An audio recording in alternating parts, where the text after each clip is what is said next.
It's time now for the Warrior Game of the Week, and it's brought to you by Center Coast Hospital, serving our community with care. The Hyuchi Hamlet, gas, fishing, tackle, and snacks for your Wild Rivers adventure. Lisa McCowan, State Farm Insurance. Call Lisa when you want great service and State Farm Insurance. L&L Design and Construction. They love to support the Warriors. For construction work, call 465-6432. Coast Central Credit Union, people helping people. And Freeman Rock, family owned, serving Curry and Del Norte counties. And now, with a pregame show, here's Mad Dog and John.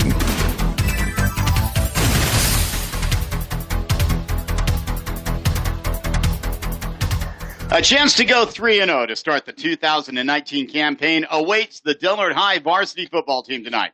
Standing in its way is a team from Oregon just as hungry as the Warriors. Hello, I'm John Pritchett. He's John Horner. JD is back in the studio, and welcome to the Warrior pregame show on KPOD 97.9 and on DelNorteSports.com. And Warrior Athletics brought to you by Center Coast Hospital. Lisa McCowan at State Farm Insurance. Hyuchi Hamlet, L&L Design and Construction. Coast Central Credit Union, Freeman Rock, and Sequake.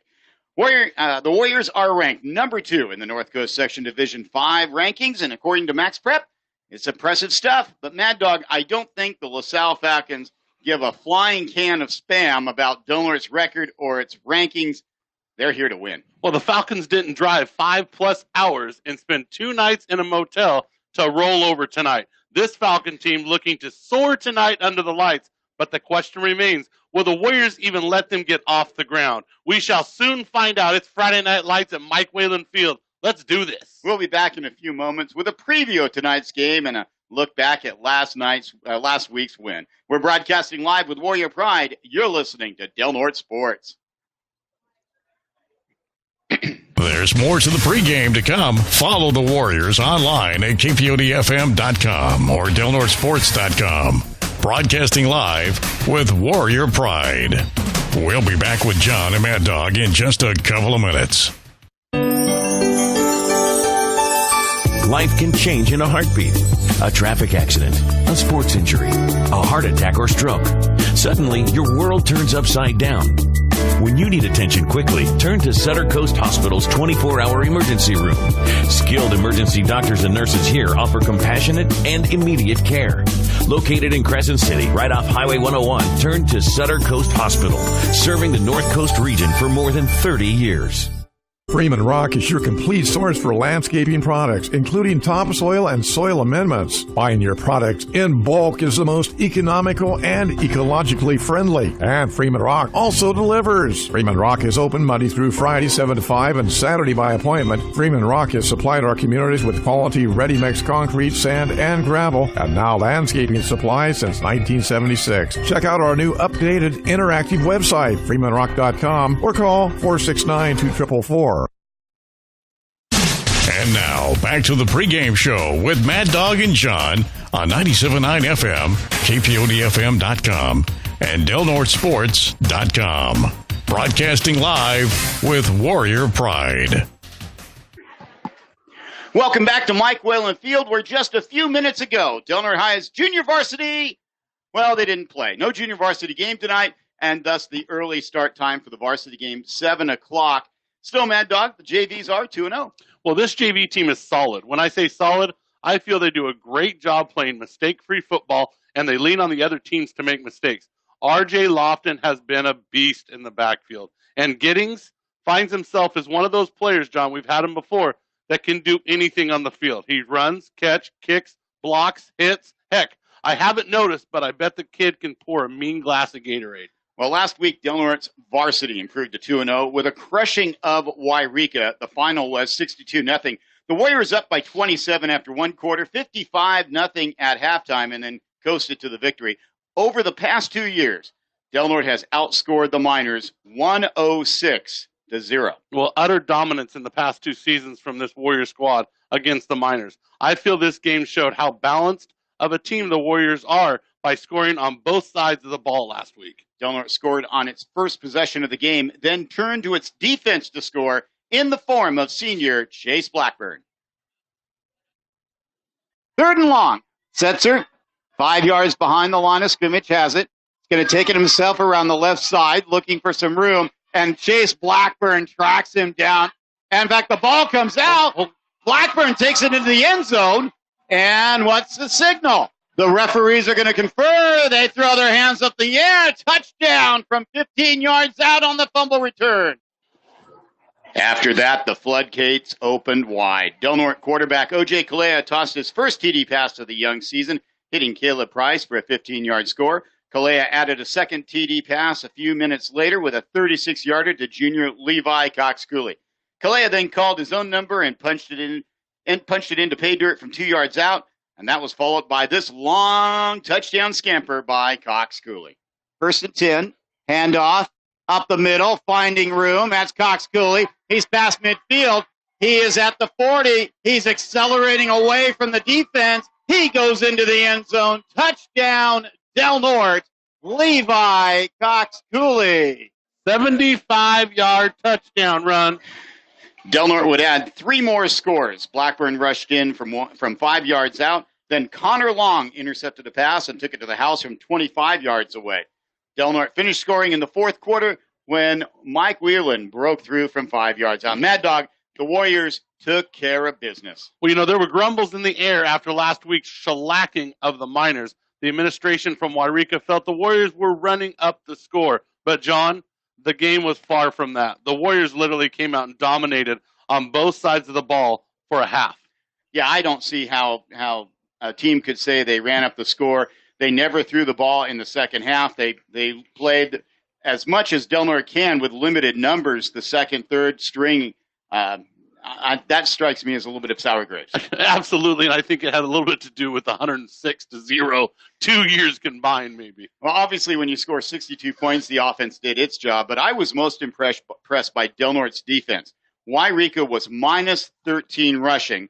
The Warriors forced 5 turnovers, and Del Norte's defense not only pitched a shutout, but also scored twice. Well, Del Norte's defense, what can you say? They look good right now. I spoke with Anthony Slayton this morning, and he spoke highly of the coaching staff, making sure they are given the tools to get out and execute game plans. T-Fork and Slate, that's the middle linebacker's nicknames right there.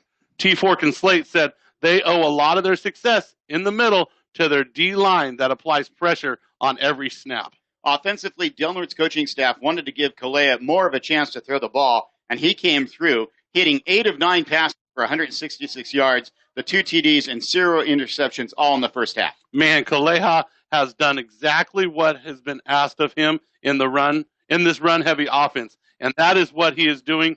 The kid's stats are near perfect. He has been asked to complete high-percentage passes in the flats and make teams pay when they stack the box, and he has shown us he can do that both.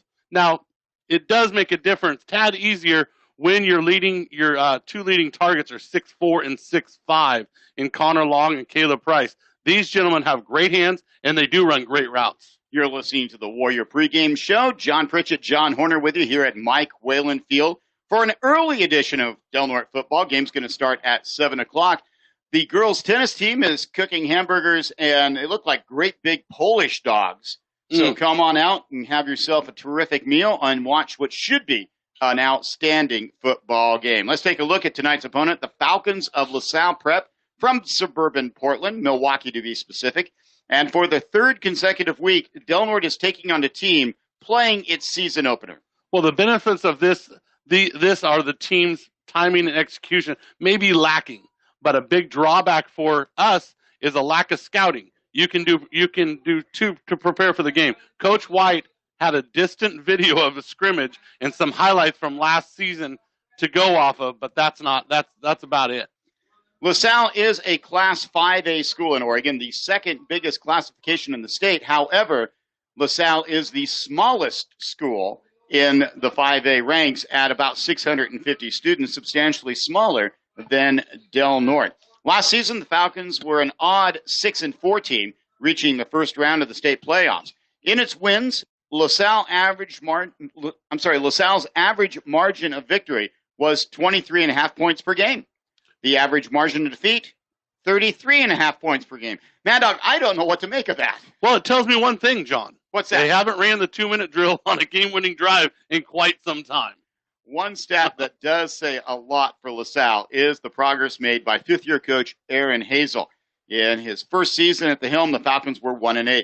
Since then, the team has boosted its wins total slowly but surely up to 3-6, to 4-5, to 5-5, and then last year's 6-4 mark. When you see that improvement every year, even in small steps, that tells me that the coaching staff is building a program with a solid foundation. I talked to Coach Hazel before the game. They're a spread team. They like to get it out. They have a couple of solid running backs. Jawan Lane, he's a senior. He was a first-team running back, and they are very high on junior James Menor. They want to get him the ball as much as they can. Their quarterback is a transfer, Ryan Rosumny. He's a junior. He was the backup last year at Union High School in Vancouver, Washington. Union went 14-0 last year, winning the big school championship in that state. When it looked like he was not going to get the starting nod this year, he transferred to LaSalle, a private school in Portland. Just by the way, this will be the second time in 3 games that Del Norte has played a private Catholic school this season. The first, of course, was Moreau Catholic. Tuition there, $19,500 a year. At LaSalle, it's a meager $14,500 a year. And then Wairika, where it's free to play. Absolutely. Well, before the game, we asked Del Norte coach Nick White what he has been able to learn about the Falcons. We don't know a whole lot. We got a scrimmage film from them when they had a 3-team scrimmage. So we watched that. What we do know is they run spread. They have 2 quarterbacks that played in the scrimmage, so we're not sure which guy is going to be playing. And they have a returning running back that's pretty good. So, and a couple. They got some big guys up front. So we'll have our hands full tonight for sure. After going through the film from last week's win over Wairika, who stood out? You obviously had a great game from OJ, had a great game from Levi. How about in the line? Who graded out the highest?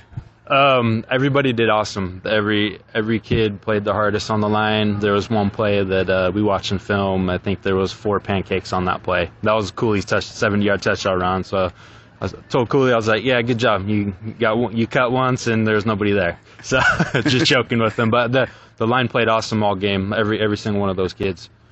Defensively, a shutout. You can't ask for more than that. Who stood out on that side of the ball? Anthony Slayton had a great game, and honestly, overall, I believe we had 5 turnovers. Chase Blackburn had a fumble force, fumble recovery, touchdown. He had a couple pass breaks up, so he did a great job too. Overall, we had 10 tackles for loss. Everybody did their job, and we made plays, and most importantly, we got turnovers and got the win. So far, 8 quarters from you guys, but no turnovers. That means the kids are doing a great job protecting the ball. Yeah, we are super efficient with what we're doing. OJ's making a lot of great decisions.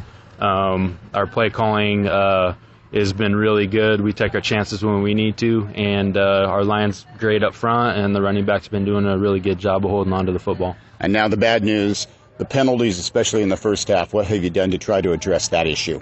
We try to go over some fundamental stuff in practice, show the kids the film, what we're doing and what we could do better. So hopefully we'll see that tonight, and hopefully we don't have that many penalties. Injuries? We have a couple injuries. Kai Ba's injured, Noah Yang's injured, but they've been out the past couple weeks. So as far as this week goes, in the past few weeks that we played, we're healthy. We have the same team we've had the past 2 weeks. So, Coach, good luck tonight. Thank you. Del Norte coach Nick White on the Warrior pregame show talking about tonight's opponent, LaSalle, and his Warriors. Del Norte coming into this game 2-0 this year. LaSalle, this will be their first game of the year. And LaSalle is led, as we mentioned earlier, by running back James Menor. Also, they have a all-league returning linebacker named Ryan Bajorczyk. He will also be the team's kicker tonight. Up front, first-team defensive lineman Carson Redmond, and second-team all-league offensive lineman Zachary Quinones, a 6-foot, 295-pounder. Well, it's going to be a rare situation to see Del Norte's front line looking at a line of similar, if not bigger, size. But this will be more or less the case tonight. It's going to be a war in the trenches. I believe the game will be won right there in the trenches. And it's going to be curious seeing a quarterback. This will be his first varsity start, although he has been a quarterback throughout his career from youth football, JV, and then a backup last year. He saw some action. He was like 6 of 15 for the Union team he played for last year. Well, that Union program, you got to understand, that is a quarterback-producing machine there. D1 quarterback, we led the team 14-0 last year, and this year they actually had a senior transfer come in that was looking at D1 looks also. That's why the writing was on the wall, and that's why you had Rosamini leaving the school and going elsewhere. But you know he's been 3 years in a very well-coached quarterback coaching crew, so he's going to have a lot of fundamentals. What do you expect Del Norte defensive coordinator Darren LaFazio to try to do to this young quarterback? Well, expect Darren LaFazio to get out and try to mix things up against him. You know, we've seen this a lot with Coach LaFazio. He'll try to throw different fronts, different looks. He'll actually blitz from the outside. He'll drop linemen and blitz linebackers. So I expect Coach LaFazio and Coach White to try to mix it up a little bit. Anytime you're in a spread, it gives you a little bit more of an opportunity to play man, zone, back and forth, blitz, and not blitz. So I expect a lot of different looks from the Warrior defense. Kickoff is about 15 minutes away. It is a pitcher postcard night here at Mike Whalen Field. Come on out and enjoy non-conference football action. We'll be back with the starting lineups and keys to tonight's game after this. We're broadcasting live with Warrior Pride. You're listening to Del Norte Sports. There's more to the pregame to come. Follow the Warriors online at kpodfm.com or delnortesports.com. Broadcasting live with Warrior Pride. We'll be back with John and Mad Dog in just a couple of minutes. Life can change in a heartbeat. A traffic accident, a sports injury, a heart attack or stroke. Suddenly, your world turns upside down. When you need attention quickly, turn to Sutter Coast Hospital's 24-hour emergency room. Skilled emergency doctors and nurses here offer compassionate and immediate care. Located in Crescent City, right off Highway 101, turn to Sutter Coast Hospital, serving the North Coast region for more than 30 years. When you choose L&L Design and Construction, it's a game changer. They can do it all. New home construction, remodels large or small, garages and manufactured home site development. They're local, reliable, and love this community. When it comes to design and construction, choose the LaFazio family at L&L, proud supporters of the Del Norte Warriors. Start planning for spring today. Call 707-465-6432, license number 931605. And now, back to the pregame show with Mad Dog and John on 97.9 FM, kpodfm.com, and delnortesports.com. Broadcasting live with Warrior Pride. Welcome back to Mike Whalen Field, where the host Warriors at Del Norte are getting ready to meet LaSalle Prep in a non-conference battle between two teams that, as far as anybody can remember, have never played each other before. That would not be a far stretch. Game's time is going to start at 7 p.m. Come on out and cheer on the Warriors. It should be a great battle. This will be the last home game for 3 weeks. A week from tonight, we will be back near the Bay Area for a battle with Petaluma High. Then on September 20th, we head inland, going to Klamath Falls to take on the Vikings of Mazama High and the insect infestation, I'm sure, are awaiting us. And then on September 27th, the non-conference matchup at home here back at Mike Whalen Field against Big Four conference rival Fortuna. Well, you know, on the road again, Del Norte will face 3 quality opponents in the next 3 weeks. The question remains, can this shorthanded Warrior team can they stand 2 long road trips against 3 good teams and still execute at a high level? That still remains to be seen. That brings us to the starting lineup for Del Norte, brought to you by delnortesports.com, which features schedules, updates, and podcasts. That's been fixed thanks to Mike O'Brien and JD. They were able to get the podcast back up for us. Thank you very much, guys. Check it out at delnortesports.com. And for Del Norte, it all starts up front. On the right side of the line at guard, number 57, Tanner Forkner. He's a junior, 5'10", 205. He's the smallest member of the front line. Maybe the toughest. Right tackle is number 54, the sophomore, 5'11", 250 pounds, Sam Showerman. The center, the 3-year starter, number 76, Luke King. He's 5'11" and 265 pounds. At left guard, number 56, Anthony Slayton, senior, 6'2", 220. And the tackle, number 55, Timmy Thompson, 6'1" senior, weighing in at 240 pounds. The tight end is number 8, Connor Lawn, senior, 6'4", 200 pounds. Coach White earlier today called him the biggest surprise of the season. At wide receiver, number 15, 6'5", junior, Caleb Price. He's got 3 catches this season, 1 for a touchdown. The running back is Levi Cox-Cooley, the junior, number 21, 5'8", 175 pounds. He is the team's leading rusher, has already picked up 229 yards, averaging 7.9 yards per carry. He has 3 touchdowns, including last week's 75-yard romp. The fullback is Kobe Mitchell, number 28, 5'11", 215 pounds. He's averaging 8.3 yards per carry. And the quarterback, number 12, senior O.J. Kalea, 6 foot, 200 pounds. So far this season, he's completing 80% of his passes. That's a far cry from last year when he was at 46%, Mad Dog. Absolutely, and I think the surprise or the breakout game that we're going to see tonight, I think it's going to be from Gio Gonzalez. He hasn't had one of those breakout games yet. I think Gio's got a good chance against this team to get outside and get down the field. Look for Gio in this because they're going to spread it out a little bit. The LaSalle defense wants to spread us a little bit. Look Gio to get around the corners and attack the edges and maybe catch some short passes and get some big yards. As a receiver, he's actually leading the team coming off the bench. He's got 3 catches for 67 yards, including a 31-yarder. Running the ball, Gonzalez has been very effective. Just 5 carries, but he's picked up 43 yards. That's 8.6 yards per carry for the diminutive senior. Taking a look at Del Norte's defense, a lot of the same names as just, what do we figure, 20 Warriors are suited up for this game? Yes, 20 Warriors. 40 for LaSalle. On defense for Del Norte, it's going to be at the defensive ends, Kobe Mitchell and Timmy Thompson. And inside, Showerman and Luke King. And they have done a great job of getting pressure and stopping the run. Well, talking to Luke King this morning, he says he wasn't ready to play the defensive line as a starter, but really filled in once Kai Ball went down and they moved Timmy out. But Luke says he embraces it and is having a lot of fun playing defense. The outside linebackers, Levi Cox-Cooley and Chase Blackburn. Blackburn with the scoop and score last week against Wairika. Inside, Tanner Forkner and Anthony Slayton. And we remember Anthony Slayton, a sophomore, being brought up from the JVs just kind of to fill in if needed. He went in the third quarter and has not left the field since. You want to talk about football IQ? The guy was not one of the slowest guys on the field, and he was still playing safety. Why? Because he was always in the right spot. The kid's football IQ is off the charts. The 2 quarterbacks are going to be tested tonight. Number 35, Nick Freeman. He's a senior, 6 foot, 175.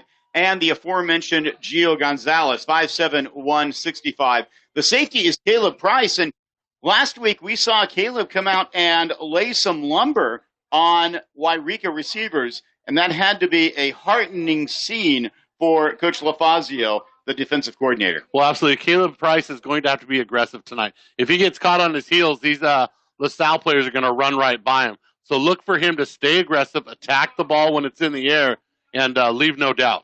The kicker is Kenji Adams-Lee. He is 5 for 5 on points when he's had a chance to kick. Warriors has had some issues with snaps and with holds. If the Warriors want to, they can also go to Gonzalez. He is 4 for 5 on extra points this year. The snapper is Anthony Slayton. The holder is O.J. Kalea.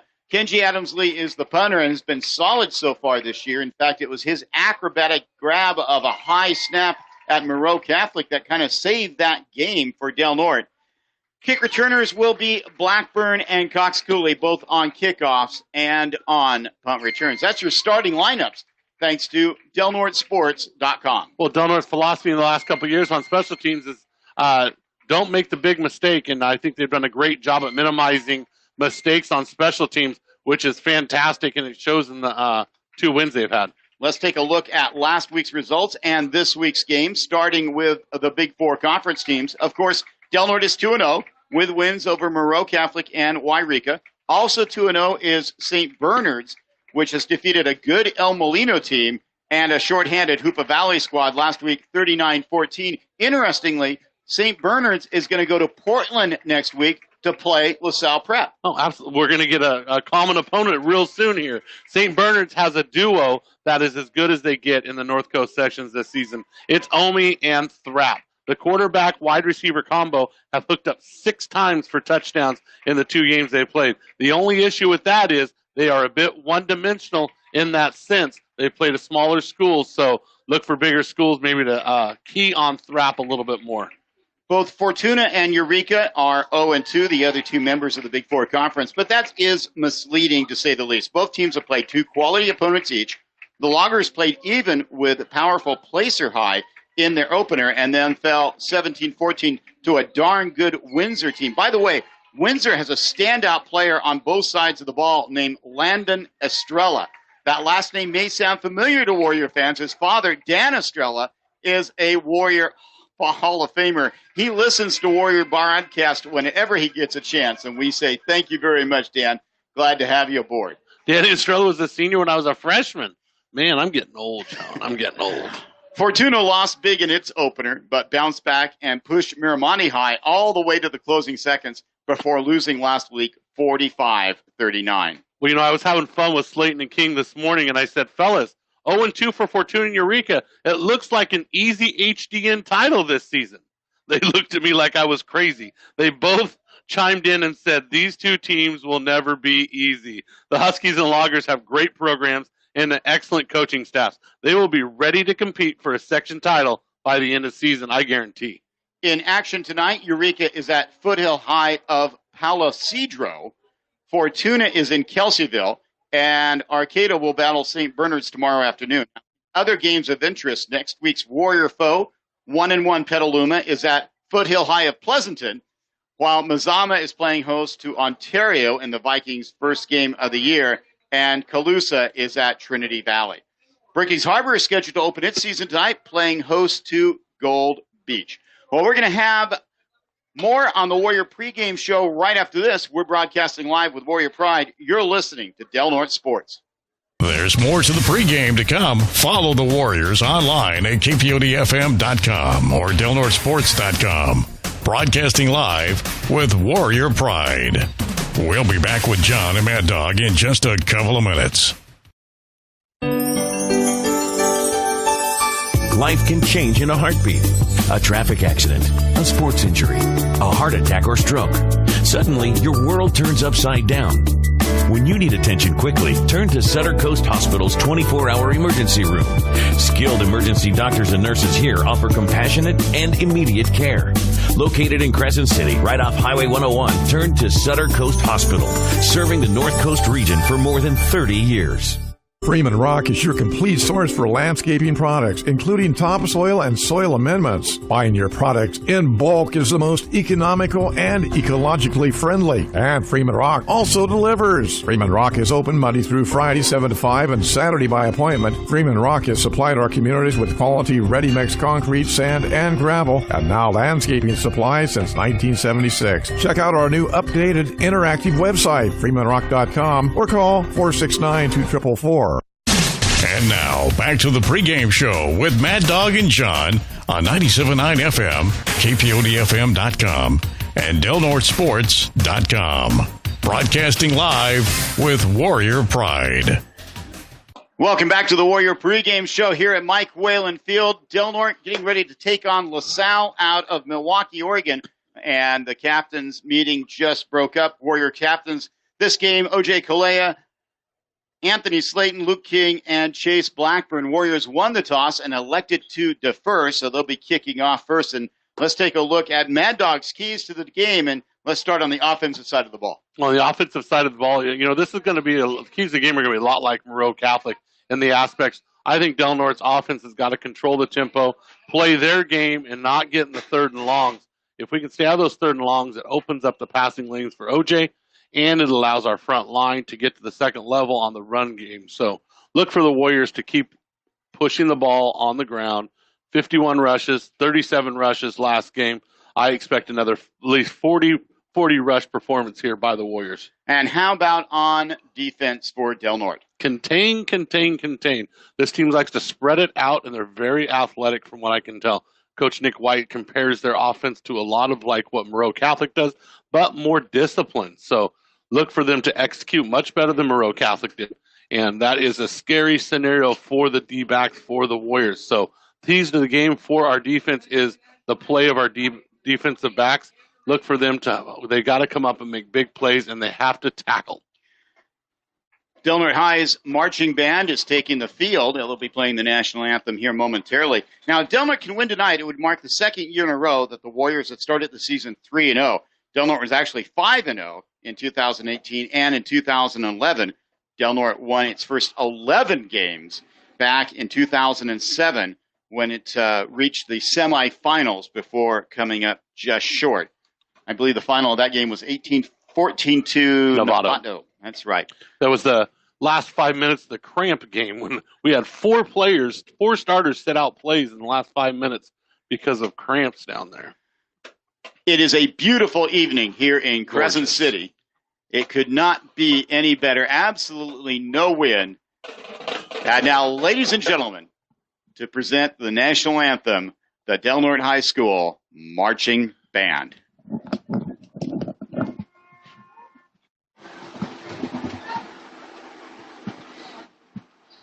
Oh, say, can you see by the dawn's early light what so proudly we hailed at the twilight's last gleaming, whose cross stripes and bright stars through the fair roll us far, o'er the ramparts we watched, were so gallantly streaming, and the rockets ran down on bursting out, gave proof through the night that our flag was still there.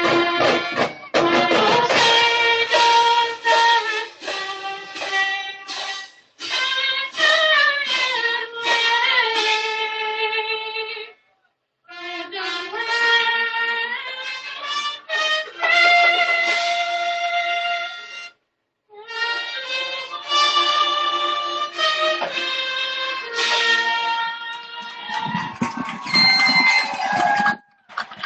A rousing rendition of the national anthem here at Mike Whalen Field. We are just moments away from kickoff as Del Norte puts its undefeated 2-0 record against LaSalle, playing for the first time this season. The Warriors in their home blue uniforms, all blue, blue helmets, blue jersey, blue pants with the gold trim. Across the way, the LaSalle Falcons in their white tops, red pants, and white helmets. Temperature outside, it's a comfortable 66 degrees, according to my phone, if I can trust my phone.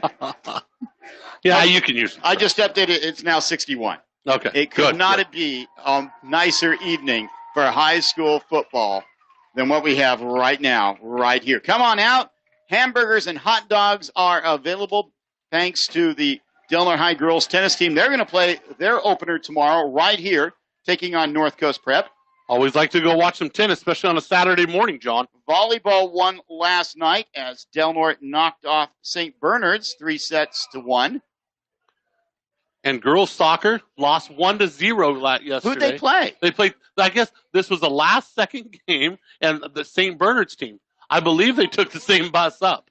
So the St. Bernard's girls came up and got to play. Deep for LaSalle is number 16, Riley Peterson, and number 3, James Menor. Menor, highly touted after a terrific sophomore season. He's just a junior. It will be Kenji Adams-Lee to kick off for Del Norte. Warriors will be going left to right, west to east. They've done their homework. Nobody's barely past the 15, and they got to circle around the 33 receivers. And we are underway as Kenji Adams-Lee gives a little pooch kick, and it bounces loose, and Peterson jumps on it just before the Warriors were going to land on it, and it's going to be 1st and 10 for LaSalle at the 30-yard line. See, Peterson back there with the return guy, the only guy with gold cleats on out there. I knew he was going to do something special, John. He almost had a turnover on the first play. LaSalle is led by first-year starting quarterback Ryan Rosumny. 6 foot, about 180. 2 receivers come out wide to the right, the wide side of the field. To the left. In the shotgun is Rosumi. Claps his hands 3 times, gets the ball. He's going to throw it out. It's caught at the 35 and gets for a first down. Making the catch is Riley Peterson. Coming up to make the tackle for Del Norte was Caleb Price from his safety position. First down for the Falcons. Very well executed. Hit the slot man right there. Nobody guarding him. Same situation here. We got nobody on the slot man. And we got a delay on the field as the chains have yet to move. And now the chain crew suddenly realize, oh, hey, we need to move these. Once again, nobody on the slot guy. We're going to see if they keep going to it. Del Norte's playing a zone off of that slot man. Still in the shotgun. Hands the ball off to Peterson. I'm sorry, that's Jawan Lane. And he gets nowhere. Gain of 1, maybe. Coming up to make the tackle, among others, was Kobe Mitchell. Great job by Slayton cutting in the middle there also. Reading that play and coming up and making the tackle. 2nd down and 9. Ball on the LaSalle 41-yard line. 2 receivers split out wide to the right. Quarterback throws, caught. Nice play. It's going to be another first down. A penalty flag flies from a long ways away. Coming up and making the tackle for Del Norte was Nick Freeman. But let's see what the penalty is. Ball is right on the 50. Pass interference against LaSalle. Offensive pass interference. And they must say that the receiver pushed off to get that wide open. I believe the push-off was on the outside receiver as they came across, because I don't know if the slot receiver ever got touched, but I think the outside defender was trying to come in. So wipe the reception off the board, and it will be a 10-yard penalty. So it'll go from the 41. Excuse me, it's a 15-yard penalty. So Del Norte's made an adjustment real quick here as they're going to cover up the slot Peterson with Tanner Forkner, the middle linebacker, to take away that easy pass to the flats. Split running backs on either side of Rosimi. He hands the ball off to Lane, coming around. Blackburn. And he comes up way short, all the way back to the 21-yard line. Chase Blackburn, Timmy Thompson making the play, and it's going to be 3rd down and a country mile. You always depend on your defensive end to make the play go inside. He was attacked by Blackburn was attacked by 2 defenders out there, and he fought it off and strung it all the way to the sideline. 3rd down and 29. Rosumny clapping his hands, gets the ball, takes the handoff, looking. Now he's scrambling, trying to get away from Slayton, and he gets knocked out of bounds after a gain to the 29. And one would assume the punt team will come on the field for the Falcons. And here they come.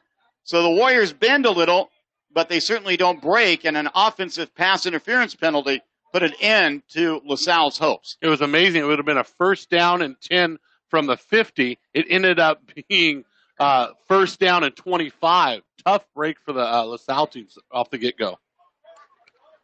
Waiting for the snap. I believe that is Rosumny deep.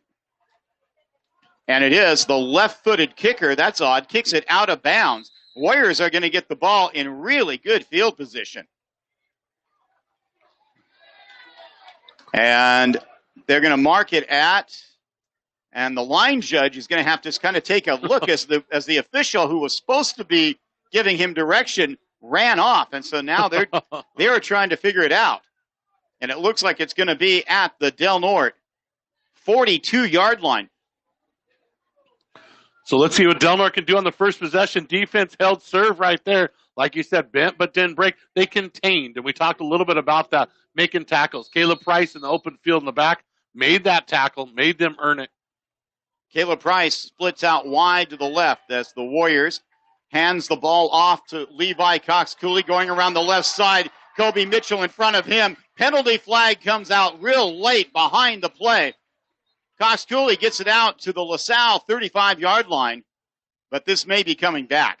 And I think it may be a hold a long ways away from the play. We had Faulkner and King back here. King's pretty upset. He's like, I didn't hold nobody. Sometimes defensive linemen can trip. Sometimes they can fall. And offensive linemen just get called for those. And I think that was the case there. But, you know, it's a part of the game. And King ended up on top of one of them. So, but boy, what? Go ahead. Give Cox-Cooley a gain of 3 because they're going to march it off from the 45. So it's going to be first down now from the Warrior 35-yard line. What a run to the outside. Kobe Mitchell and Cox-Cooley did not get touched for 10 yards down the field as Kobe Mitchell was his lead blocker. No score here early in the first quarter on the Center Coast Hospital scoreboard. Same play again to Cox-Cooley, stringing out to the left, turns the corner. Got the first down, and before he gets knocked out of bounds, and another penalty flag comes a-flying. And this has been an issue for the Warriors. The past 2 games in the first half, 95 yards of penalties. And here comes a second penalty flag. That one's going to be on the Del Norte bench. Somebody said something. And Coach Nick White is telling his coaching staff to settle down. And here goes this drive. So we got holding against the Warriors, unsportsmanlike conduct against the Warriors. Both penalties will be assessed. Will they be assessed from the line of scrimmage? They'll be assessed from where the penalty took place, and that seems to have been the 35. No, it was the penalty took place at the 45. Okay, so they marked it back. Yeah, so they're back down there. So we have a 10-yard penalty and a 15-yard penalty. The Warriors with 3 penalties in the last 2 plays. We're still first down. It's still first down. The ball now back at the 20-yard line. Kalea goes under center, hands it off up the middle, and trying to get to the 25 for Del Norte. There at the pile was Kobe Mitchell. Mitchell, who had the terrific second half against Moreau Catholic, where he was just the best player on the field, no question about it. Picks up about 3, and it's going to be second down. Ball at the 24, and the Warriors have to get to the LaSalle 48-yard line. Well, you look at the situation underneath, 64 Griffiths for LaSalle. Big bodies in the middle. Kobe might not be successful on that inside gap. One wide receiver. Back to pass. Calea's throwing it deep for Price. He cannot find the handle. He had it in his hands, but he could not haul it in at the LaSalle 40-yard line. What a throw by O.J. Kaleha. He threw that from the 30, and that was a perfect 30-yard toss over the shoulder of Price. Price looked over one shoulder and then had to turn around and find it over the other and just could not bring it into his fingertips. So it's going to be third down and 10-25 or so. As LaSalle's going to drop, looks like a dime defense with 5 defensive backs here. Almost like an umbrella back here. Price comes out wide to the right. So does Chase Blackburn. Now he'll go in motion back toward. Fakes the pitch, throws it out. Caught. That's Cox-Cooley. He's got a blocker in front of him. Got one man to get around. And finally he gets pushed out of bounds at the 45-yard line. Cox-Cooley, using his running skills and his pass-catching skills to at least put Del Norte in better position. It will be fourth down and 7 with the ball at the 45 of the Warriors. 21-yard game by Cox-Cooley. And LaSalle was letting them have all of that 20 yards also, playing way back. So Kenji Adams-Lee is in position to punt. Nobody back for the Falcons. They are going to go ahead and let Del Norte punt. And Adams Lee kicks it. It's going to bounce at the 20, and it's going to be downed at about the 5-yard line. Make it the 6. Terrific punt by Kenji Adams Lee of 10, 20, 30, 45, 46, 40, 48-yard punt. No return for Del Norte. Del Norte is winning the field possession game at this point, but boy, a couple big penalties there. But you know what? I really loved what I saw offensively. I think Del Norte's going to be able to move the ball down the field. They just got to stay away from those penalties. 8:34 left, first quarter. No score on the Center Coast Hospital scoreboard. John Pritchett, John Horner with you here at Mike Whalen Field. Second possession of the night for LaSalle. Quarterback has it, hands it off, and getting tackled almost immediately is Lane. Making the tackle for the Warriors is not Mark Slayton, Anthony Slayton. Great job by Slayton and Showerman in there also. Great job by getting pressure in the backfield. You know, Lane drug him for about 1 yard on that play. I think it was Showerman that got him by the ankles and actually tripped him up. Rosemi in the shotgun, waiting for the snap. Warriors showing blitz, and they jumped over the line. Timmy got on his tippy toes there. Good hard count by LaSalle. Fourth penalty already this game for 40 yards.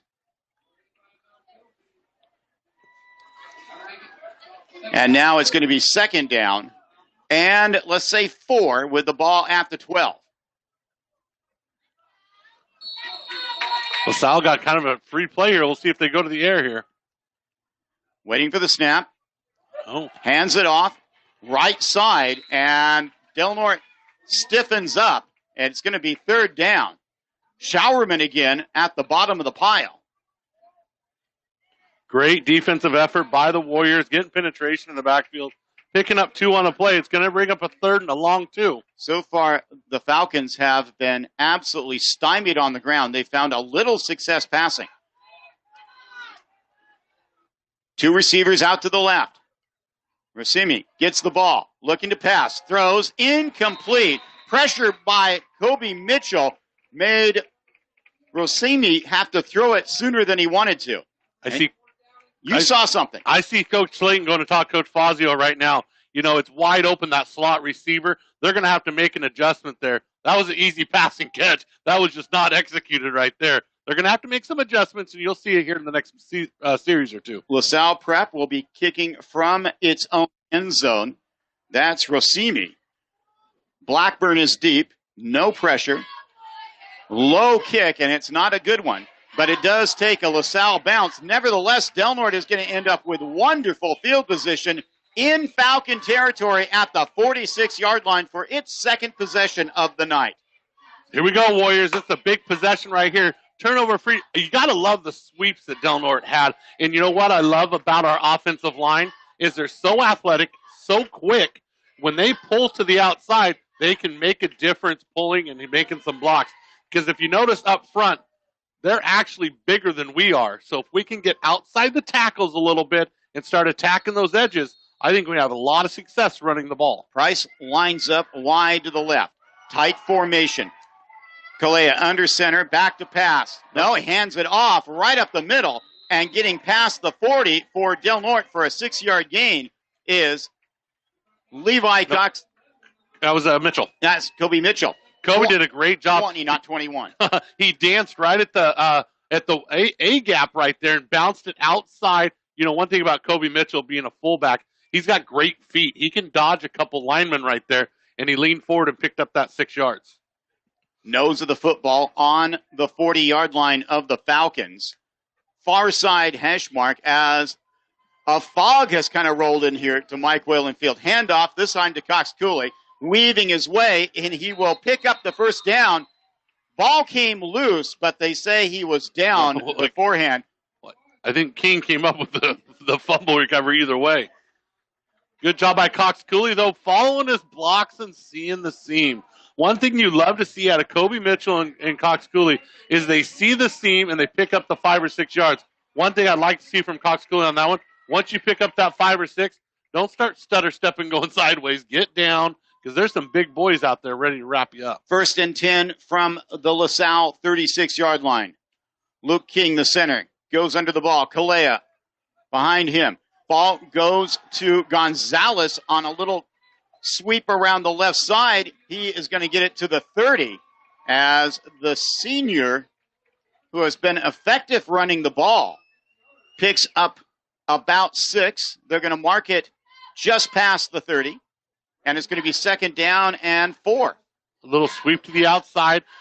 Gonzalez did a great job of taking the initial contact and spinning farther outside to pick up that 6. 5:35 to go, first quarter, no score, but the Warriors driving in LaSalle territory.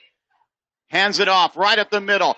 That is Kobe Mitchell. He has the first down, and he gets it to the 20-yard line. Kobe Mitchell not touched for about 7 yards right there. The line's blowing open holes. 10-yard gain. Running behind Luke King, Tanner Faulkner, and Anthony Slayton, the 2 guards. 1st and 10 for Del Norte.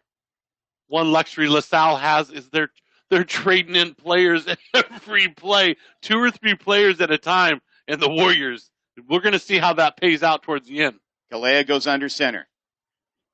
Hands it off to Mitchell. Gets it past the 15, down to about the 13, running behind the left side of the line this time. It's going to be 2nd down and about 4. I don't know if you noticed, John, but it drives me crazy when Kobe Mitchell gets in the middle and he starts flailing that ball in the middle of the court. A fullback's got, especially when you're in the middle, you got to wrap that thing up and take what they gave you. So far, Del Norte has not turned the ball over this year. They forced 5 turnovers last week against Wairika in the 62-0 win. 2nd down, ball on the LaSalle 14. No score. Kalea back to pass. Lobs it up, trying to hit Price. It's up there. He catches it. Touchdown, Warriors! From out the 2nd time this year, O.J. Kalea to Caleb Price. You got to love it. He went right up to the highest point right there, just like a good receiver does, and caught the ball with his hands. Great job by Caleb Price. And once again, a very catchable ball by O.J. Kalea. 4:21 remaining. Warriors will try to tack on the extra point. That's Kenji Adams-Lee in. Kalea's the holder. There's the kick. It sails high into the night. The referees throw up their arms high in the air, signifying the kick is good. And with 4:21 remaining here in the first quarter, Del Norte scores first. They lead 7-0 over LaSalle. Now, that touchdown brought to you by L&L Design and Construction. For home and remodels and new construction, call 707-465-6432. That's L&L Design and Construction. Warriors march 46 yards for the score, taking advantage of the short field after Del Norte's defense pinned LaSalle deep. Couple mistakes on the LaSalle offensive side. First game of the year for them. Look for them to make adjustments right now off the get-go, and look for Coach LaFazio and Coach White to make adjustments defensively. This LaSalle team is got the weapons. They just got to put it all together here. Back deep once again for LaSalle is James Maynor, along with Riley Peterson on the far side. The gold shoes. The gold shoes. First thing I noticed today when I got out here is one of the Peterson out there, he has bright gold shoes on. I thought that would make him a kicker, but he wasn't the kicker. LaSalle has 11 sophomores on its 40-man roster. Warriors have 1 on their 20-man. On their 20-man roster. Adams-Lee with a kick. Once again, a little pooch kick. And Peterson's going to take it at the 29. Gets away from one tackle, but cannot get away from the second. Making the play was Timmy Thompson. And it's going to be 1st and 10 for LaSalle from their own 42-yard line. That was actually a nice small wedge that LaSalle ran right there. They were able to get their back man up to make the catch, and they actually funneled very well up the middle and picked up that extra 10 yards. So far, the Falcons in 2 possessions, they've picked up 1 first down. And they'll take over this time in good field position. They're going to mark it actually at the 41. Rasamni with both running backs to each side of him. in the shotgun, gets the ball, back to pass. The right-hander swings it out to the far side. It's caught and taken down after a gain of about 4. Making the catch, Number 10. that's Chris Layumba. He's a senior. 2nd down and 6. Ball now at the 45. 2 receivers come out wide to the left, 1 to the near side of the field, far side of the field. Back to pass again. Rasumny looking, throws, and it is incomplete as the Falcon tried to make a diving catch at the sidelines. Got a flag over here. Waiting for the signal from the White Hat, we have holding against Del Norte. Oh, Del Norte's not arguing it over here. It looks like Blackburn over here is going to get called for the hold. Coach, Then again, I don't think the referees or the coaching staff's going to be making any comments after their last one. Coach White, speaking respectfully, and the official said he grabbed him by the waist. So a 10-yard penalty, the 5th of the quarter for Del Norte. It's 1st and 10. Ball now in Del Norte territory at the 45-yard line. 7-0 our score. Warriors in front. 3:39 left first quarter on the Santa Cruz Hospital scoreboard. Rasumny gets the ball, hands the ball off, and it's going to be no gain as it's Minor making the run and Timmy Thompson coming up to make the tackle. Thompson, the 240-pound senior who played terrifically against Monroe Catholic, was just unstoppable making the play, and it's going to be 2nd and 10. With Del Norte's manning up on the single side receiver, Cox Cooley up playing bump and run. Very aggressive defensive lineup for the Warriors. Rasumny in the shotgun gets it. He's going to take it himself, and it's the best run of the night for the Falcons all the way to the 31-yard line before coming up to make the tackle for Del Norte, Nick Freeman, as a semi-quarterback draw proves to be very effective for the Falcons. Great option play. They attacked the edge right there, and Razomny did the right thing. The outside linebacker went out to the running backs, and he just cut it up in front of them. 1st and 10 from the 30. Rasumny gets the ball, looking to pass, throwing over the middle. It's caught at the 5 and into the end zone. Touchdown for the Falcons. This one from 30 yards out. Trying to get the number as his whole team is congratulating him. Riley Peterson, the sophomore wide receiver. And LaSalle Prep has a chance to tie this game up with 2:42 to go here in the first quarter. Del Norte gambling on the 5 and outs, 10 and outs, and they let that one get by them right there. Pretty aggressive stance by the Warriors on that drive defensively, and they caught him out sleeping there. Here's the kick from Bajorjek. He kicks it up, and it is good. And we are tied with 2:42 remaining here in the first quarter on the Center Coast Hospital scoreboard, 7-7. Del Norte gave up a play there, but you're going to see that every once in a while. You had the game against Monroe Catholic where we got beat a couple times, but all in all, I think good defense effort by the Warriors, especially on the run. Adjust a couple things in the defensive backfield, and I think we'll be just fine. Warrior Athletics are brought to you by McFerrin's Tax and Bookkeeping Services. Tax, bookkeeping, and payroll services. Call McFerrin's. Lucky 7 Casino, they're #1 for fun. Eco Nutrients, local organic fertilizers for the backyard gardener in you. Crescent Cabinets. Need new cabinets? Call Crescent Cabinets. It's right there in the name. McDonald's, stop by after the game. I'm loving it. Dun, dun, dun, dun. And Humboldt Moving and Storage. Make a professional move with Humboldt Moving and Storage. 7-7 our score here late in the first quarter. And the Warriors will be receiving the kick. Back deep is Chase Blackburn and Levi Cox Cooley. They're standing at their own 13-yard line. Kicking will be Ryan Bajorjek, a senior, stepping in for the regular kicker who has a toe issue. Not a good thing to have when you're a kicker. When you're a kicker, you do not want an injured toe. pooch kick that may end up going out of bounds. It does. And so the Warriors will have the option of making the Falcons re-kick. Or they get it at the 40, right? They're going to If it's the 35, I'd have them re-kick. And that is exactly what Coach White says he wants them to do. Yeah, I think, the referee was pointing at the 35. I thought it was always the 40. Yeah, I think it is 35 in prep. Yeah. If it's 35, have them kick it again because they're going to be kicking. Was a 5-yard penalty, correct? 5-yard penalty. So they'll be pushed back to the 35-yard line. Second penalty for 20 yards for LaSalle Prep. Del Norte, 5 penalties for 10, 20, 35, 40, 50 yards.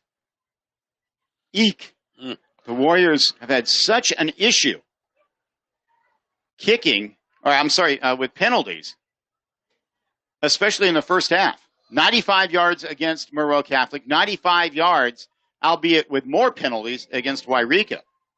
That's giving up basically a whole field in field position. Yeah, you got to find a way to cut those out, and we talked about it. You come against good teams like this. Del Norte could have leaned on them right off the get-go. This could be 14, 21, nothing right now. But you're sitting here 7-7 because we've given up a couple drives. Here's the kick again, and this one's going to be more of a boomer. That is going to be taken by Chase Blackburn at the 14-yard line, trying to go around the left side.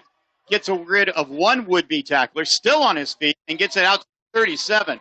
Nice run back by the senior, and Del Norte will take over. Now tied at 7. Let's see what this Del Norte Warrior team can do here. Great drive by the Warriors last time. Starting in LaSalle territory. We'll be starting on their own, looks like 38-yard line this time. See if the Warriors can get another big drive here. 2:33 left in the first quarter on the Sutter Coast Hospital scoreboard. Your score 7-7 right now. Caleb Price comes out wide to the right. Cox Cooley in the backfield. And the ball is on the ground as Kalea and Cox Cooley tried to run the belly series. They end up dropping it. And it's going to be no gain as Kalea was able to get back on top of it. Give the half-yard gain for Del Norte. Second down and a long 9 coming up. LaSalle Prep's Crowley did a great job blitzing and causing the disturbance in the backfield right there. Luckily, Kaleha could jump on that one and actually pick up 1 yard on the play. 2 minutes left here in the first quarter. 7-7 our score on the Sutter Coast Hospital scoreboard. Pitch play. That's Chase Blackburn coming around the right side. He's got some room. Still on his feet past midfield. Penalty flag goes flying as Blackburn gets past the 40. Penalty flag is sitting at the Del Norte 49. We are doing such a good job at getting the ball outside on the sweeps, but we have not had one play to the outside not get called for a hold. Holding against Del Norte. They're going to put it exactly at the 50-yard line. So give Blackburn a gain at the end of the day. It's going to be of 1 yard on an excellent effort. They'll put the ball at the 40. So instead, and we'll replay the down, right? We'll replay the down. So instead of it was 2nd and 9, it's now 2nd and 8. Nose of the football, touching the 40-yard line on the near side hash mark. Coach Nick White beside himself on the sidelines. Hands on his hips. He is not happy with this. I would continue to sweep the ball to the outside and hope, we're picking up 1 or 2 crack with the penalty, John. LaSalle Prep has not been able to stop those plays. Only Del Norte penalties have.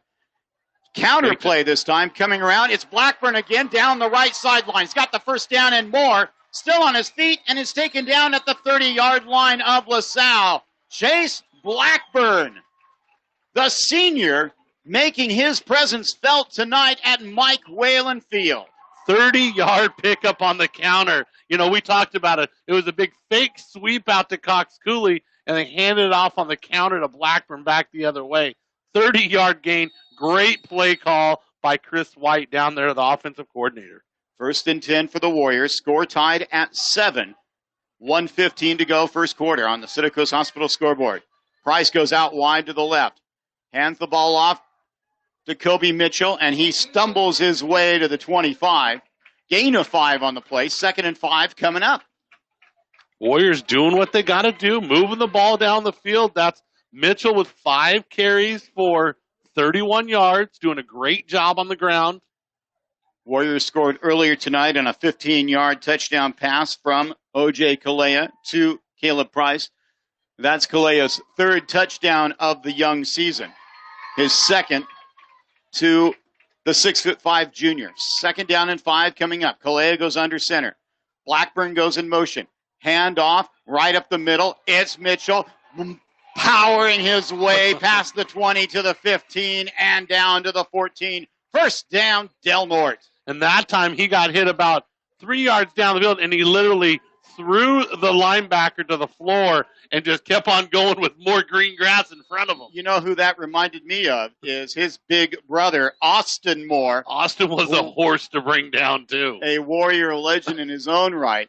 And that is going to be the end of the first quarter. The Warriors are going to let the clock wind down. Warriors get first blood, but LaSalle comes back. And at the end of 1, it's Del Norte 7, LaSalle 7. We'll be back with the second quarter right after this. We're broadcasting live with Warrior Pride. You're listening to Del Norte Sports. It's time now for the Warrior of the Week.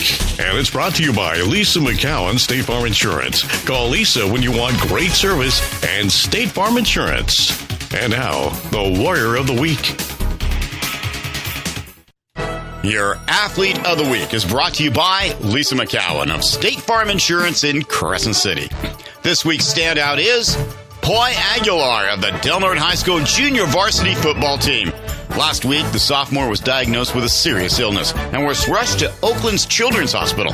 As a sign of respect, Poi's teammates brought his jersey out to the captain's meeting, then displayed it proudly as Del Norte defeated Wairika 32-0. Fundraising efforts are underway to help his family, and the community has responded, thanks in part to Sheriff Eric Apperson and the members of the Del Norte Sheriff's Office. Along with being an athlete, Poi is part of the Sheriff's Explorer program. From everybody at Bicoastal Media and from the entire Del Norte County community, get well soon. Poi Aguilar, your Lisa McCowan State Farm Insurance Athlete of the Week.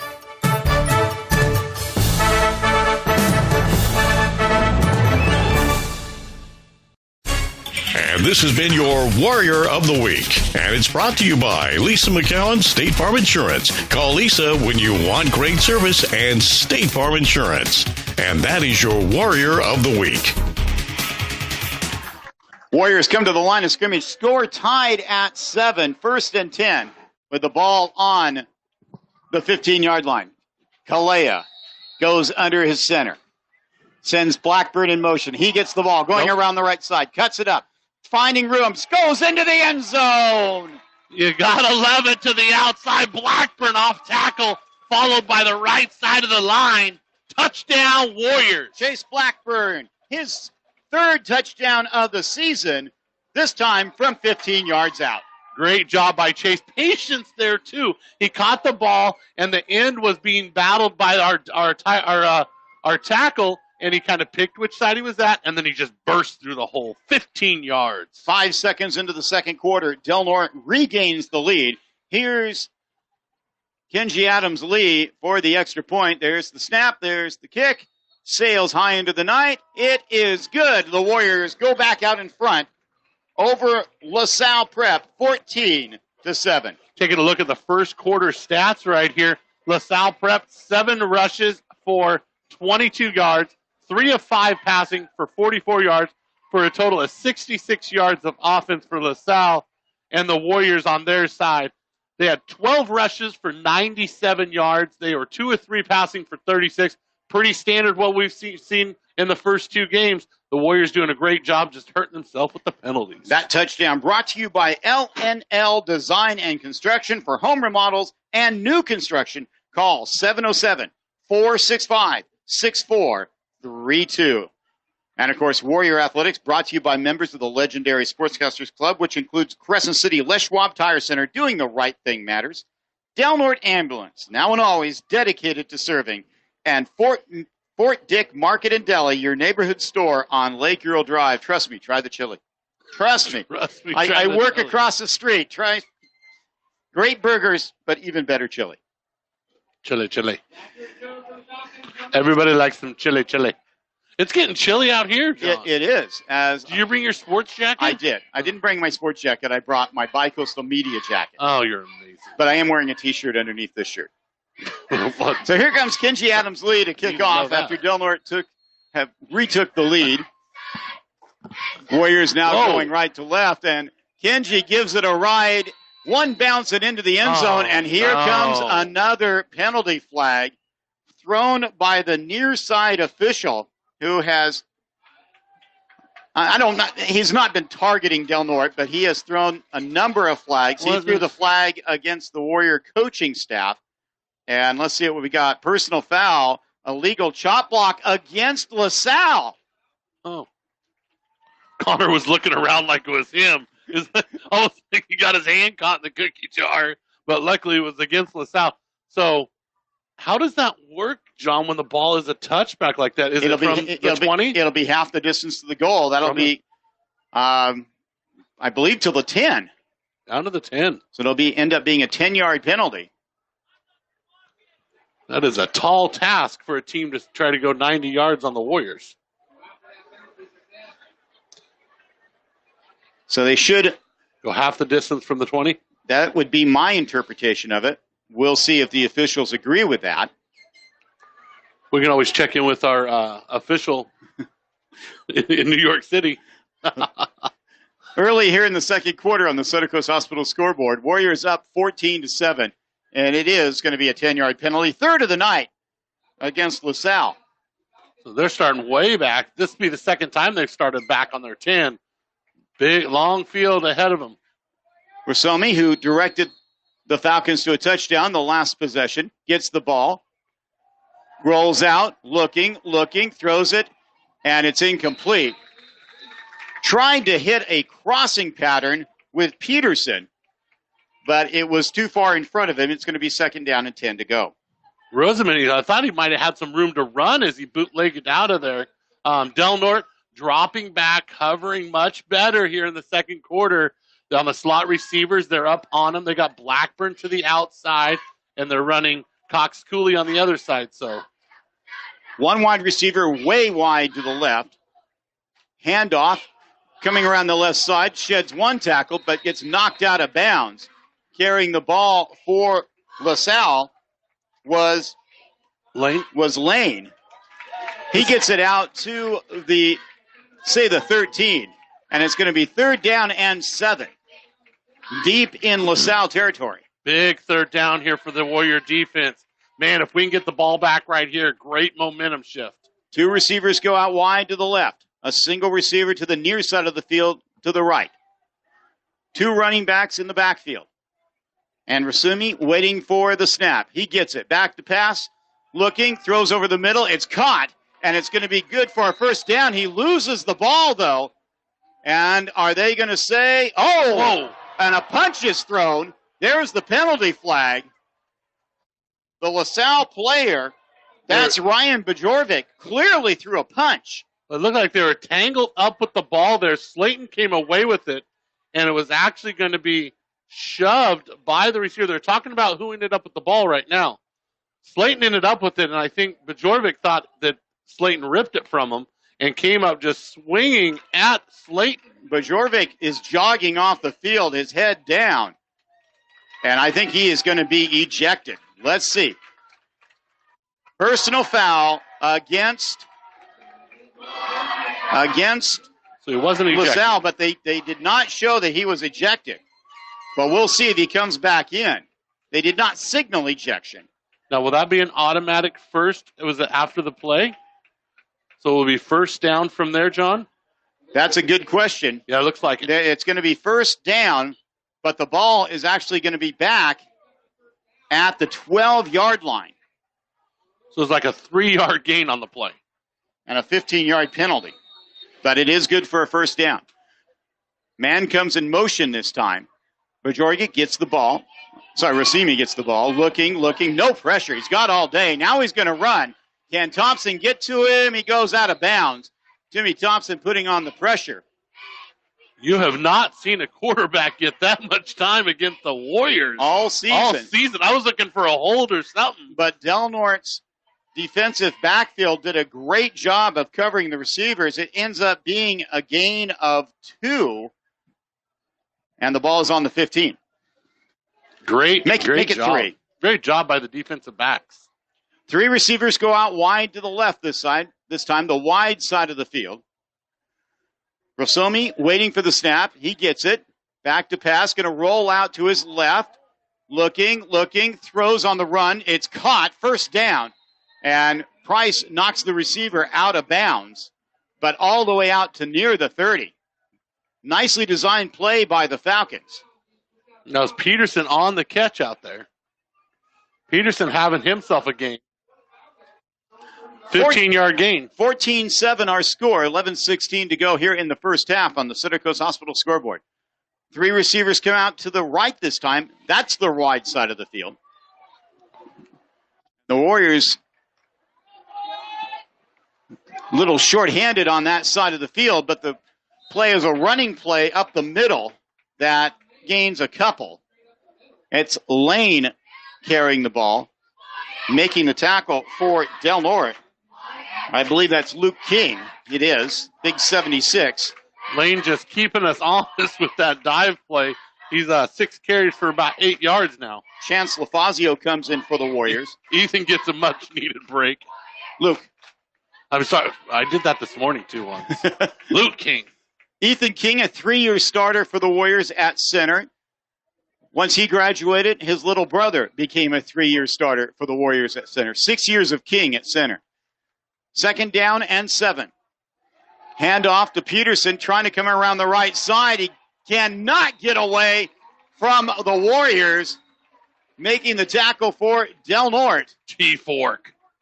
Tanner Faulkner got a hold of an ankle and held on for dear life all the way back to the 26. It's going to be 3rd down and let's call it 13. They have to get close to the 40 for the first down. Slayton says if Faulkner makes a big play, you got to call him T-Fork once in a while.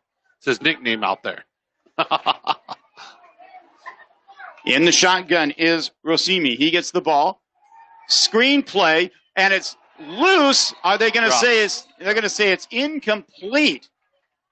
As both Falcons and Warriors were jumping on the ball, as Jacob Waterman was unable to haul it in for the Falcons. The Warriors hold serve. It's going to make it 4th and 14 as the punt team comes on for LaSalle. 9:47 left here on the Center Coast Hospital scoreboard. 14-7 your score. Is that number 15, Bajornik, back still in? Is he the punter? I think so. Because he was the one that should have been ejected. Here comes the kick, and it's terrible. No, it's not him. And it's gathered in by Timmy Thompson. What was Timmy doing? At the 39. It is a 10-yard punt. It was number 19 that kicked that one. All their numbers are all bunched up. And so That's that was Crowley. And it does appear perhaps that Bajornik was. No, 15 is back out on the field playing defense. And that is a tragedy. You threw a punch. In high school football, it should be an automatic ejection. That is the way the rules are. And this officiating crew just assessed a penalty. Warriors take over, great field position, leading 14-7. Kalea hands the ball off to Kobe Mitchell. Right up the middle, he gets it to the 35, and Mitchell is able to get 4 or 5 yards every single time he gets the ball, if not more. Absolutely. That's the least amount of runs yards he's got is 4 yards. 7 carries now, approaching 50 yards. That was Showerman and Faulkner, the right side of the line, opening up that hole. 2nd down and 6. Kalea, the senior quarterback, completing 80% of his passes coming into this game. 12 of 15. Gets the signal. Sends Caleb Price, the 6'5" junior, out to the wide side of the field to the right. Goes under center. Hands the ball off. Mitchell up the middle. Has the first down and more. Lowers his head. Gets to the 20-yard line. Kobe Mitchell. That's great. 15-yard carry by Mitchell. Mitchell's doing a great job this year of understanding his role and finding the seams instead of just barreling ahead with his head down. He really did read his blocks there and picked up that extra 10 yards. But you are right. He does hold the ball like a loaf of bread coming back from the store. It is not tucked away, and I guarantee you at some point, some 150-pound defensive back is going to swat it out of his hands. Yeah, or some big lineman's going to come from behind and bear hug him out of it. Gonzalez and Price go out wide to the right. Handoff Mitchell right up the middle again, finding the room, and gets taken down past the 10-yard line to the 8. 1st and 10 Warriors in the red zone. The offensive line from the Warriors. You look at the defensive line for LaSalle, their hands are on their hips. They're tired. And this Warrior front line is just blowing holes open. Unbelievable effort from this line so far. And that was some of them going both ways. That time it was the left side of the line, Slayton and Thompson. 1st and goal. Kalea repositions Cox Cooley. Getting the ball is Gonzalez on a pitch play. He's going to pick up 1 or 2. Gets to about the 5. So maybe it is about a 3-yard gain by the senior. Blackburn comes back in. He has a touchdown already tonight on a 15-yard run. Gonzalez comes out. Halfway through the second quarter, Warriors leading 14-7. But it's 2nd and goal with the nose of the football touching the 5-yard line. Price goes out wide to the right. Size-wise, got the mismatch outside again. Blackburn. Nope, kept Instead, it is Kalea. Now, it is Chase Blackburn, and they say he was down inches shy of the goal line. It's going to be 3rd down and goal. Ball came loose after he fell to the ground. I thought Kalea had taken it into the end zone. That was the second time that's happened. It's very deceiving. One of these times, if OJ keeps that thing, he's in the end zone both times. But last time, Blackburn ran for that 15-yard touchdown. Great play call by Coach White. Down to the 1. Here we go. 3rd down. 3rd and goal. Football inches away from giving Del Norte a 2-touchdown lead. Kalea goes under center. He was very effective last year, just quarterback dives. Instead, pitches it to Mitchell, lowers his head, and goes into the end zone. Touchdown, Del Norte. Kobe Mitchell from 1 yard out. Man, it's that easy right there, John Pritchett. You're just going to pitch it back and let your line do the work. Mitchell just leaned forward. Touchdown, Warriors. That's hard-working man football right there. Running behind Luke King, the center. The Warriors extend the lead to 14-7 pending the extra point. Kenji Adam Lee can make it 21 right here. Slayton is the snapper. Kalea is the holder. Kenji Adams Lee's perfect this year. Waiting for the snap. It's good. There's the hold. It's good. There's the kick. It is also good. Del Norte takes advantage of great field position yet again after a terrible LaSalle punt. And with 6:41 left here in the first half, it's Del Norte 21, LaSalle 7. That touchdown brought to you by L&L Design and Construction. For home and remodels and new construction, call 707-465-6432. That's L&L Construction and Design. Warrior Athletics brought to you by members of the legendary Sportscasters Club. And that includes affordable tow, dependable, fast, and reliable when your vehicle isn't. Chalwell, Benz, and Hartwick. Good luck, Warriors, from Team CBH, your local accounting and tax firm. Coast Auto Center with 2 locations to serve you, Crescent City and Brookings. Oat Hill Organic Beef. Local grass-fed organic Angus beef. Del Norte Office Supply. Customer service. You should expect that. Brookings Harbor Veterinarian Hospital, taking care of our 4-legged friends. And the Clubhouse, Play Center, and Daycare. For drop-in play and daycare, stop in at 745 Railroad Avenue in the beautiful city of Brookings. Rooting for the Bruins, who are playing right now in Brookings Harbor, taking on Gold Beach. Great to see Gold Beach was able to field a team when it looked like the Panthers were not going to be able to do that. Gold Beach, a great football town with a great tradition, but just incredibly low on numbers. At the last minute, 4 or 5 kids came out and allowed them to have a team. That's awesome. Great for the community also. Here comes Adams Lee kick. Another little poocher that's going to land and go out of bounds. So another penalty against Del Norte, the 7th of the evening. And this time we'll see if LaSalle coach Aaron Hazel, a 1999 graduate of LaSalle, is going to take the penalty and make Del Norte re-kick. Nope, they're going to take it at the 35, 1st and 10. Interesting talking to Mr. Hadfield earlier. Athletic Director Bob Hadfield. Bob Hadfield, this is a contract to 2-year deal. We will be going to LaSalle next year. Talking to Bob and I believe the LaSalle Athletic Director, and they were very excited about the idea of us coming up there next year. That'll be exciting.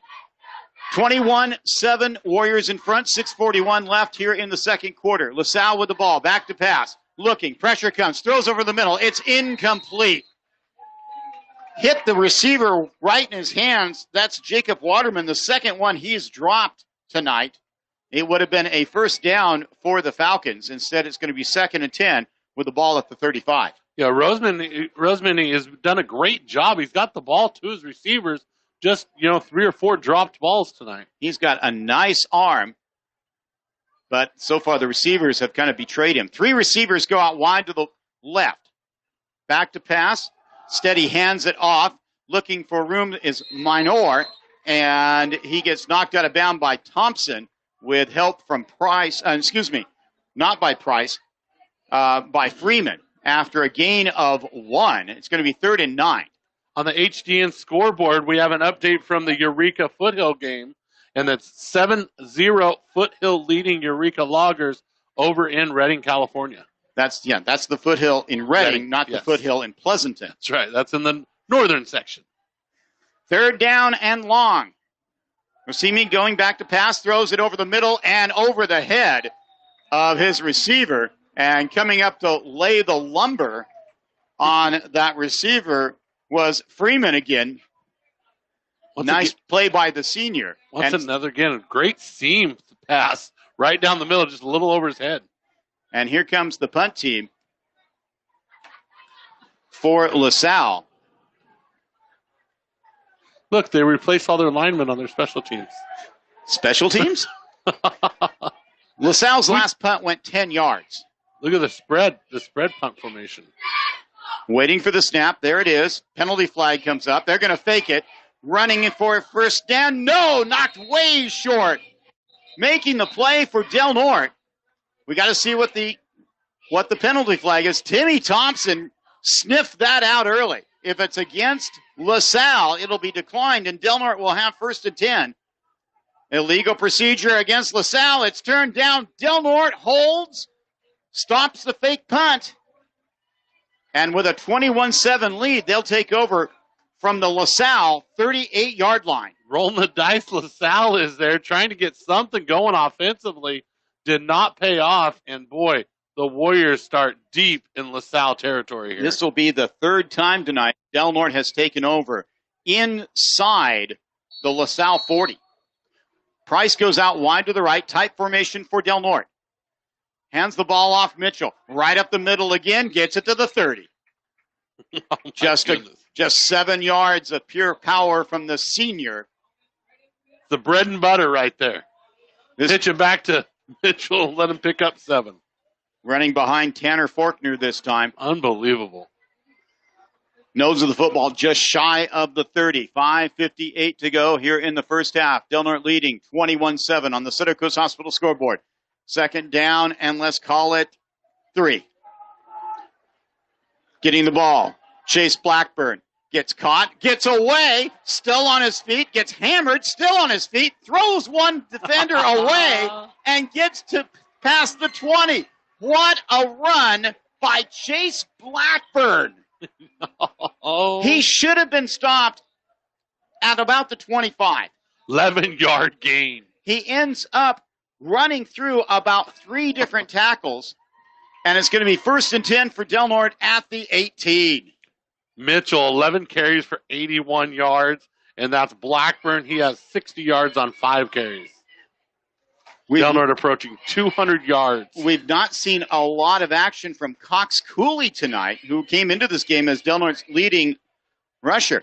Counter play for Blackburn this time around the right side. He gets it past the 15 to about the 14. It's going to be 2nd down and about 4.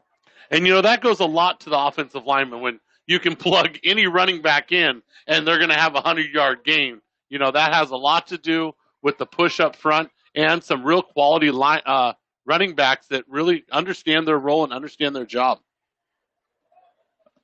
Kalea comes to the sideline, the second-year starter, gets his marching orders from Coach White, comes back to the huddle. They break the huddle. Kalea goes under center. Getting the ball is Cox Cooley, sweeping around the right side, cuts it up, dives for the end zone, waiting for a signal, and they're going to say he is stopped inside the 1 yard line. 16 yards on the carry. That was super close, though. Third carry by Cox Cooley, and he made that one worth it. 16 yards on the carry. What is the nose? Can you even tell? I do not think the football can get any closer to the goal line. I'm going to call Kalea right up the middle, running behind Luke King. They've not done that this year. Kalea goes under center. Gets the ball instead. Takes it. No, it's Mitchell. Kobe Mitchell, his second touchdown from 1 yard out. It's the bread and butter right there. You're just going to pitch it back, and we're going to – OJ leads the block on those plays, and he just – it's easy money. It's bread and butter. Del Norte Warrior football. Mitchell plows in from 1 yard out with 3:57 to go, and Del Norte is up 27-7 with the extra point coming up. Kenji Adams-Lee is 3 for 3 tonight. There's the snap, there's the hold, there's the kick, and that one is good.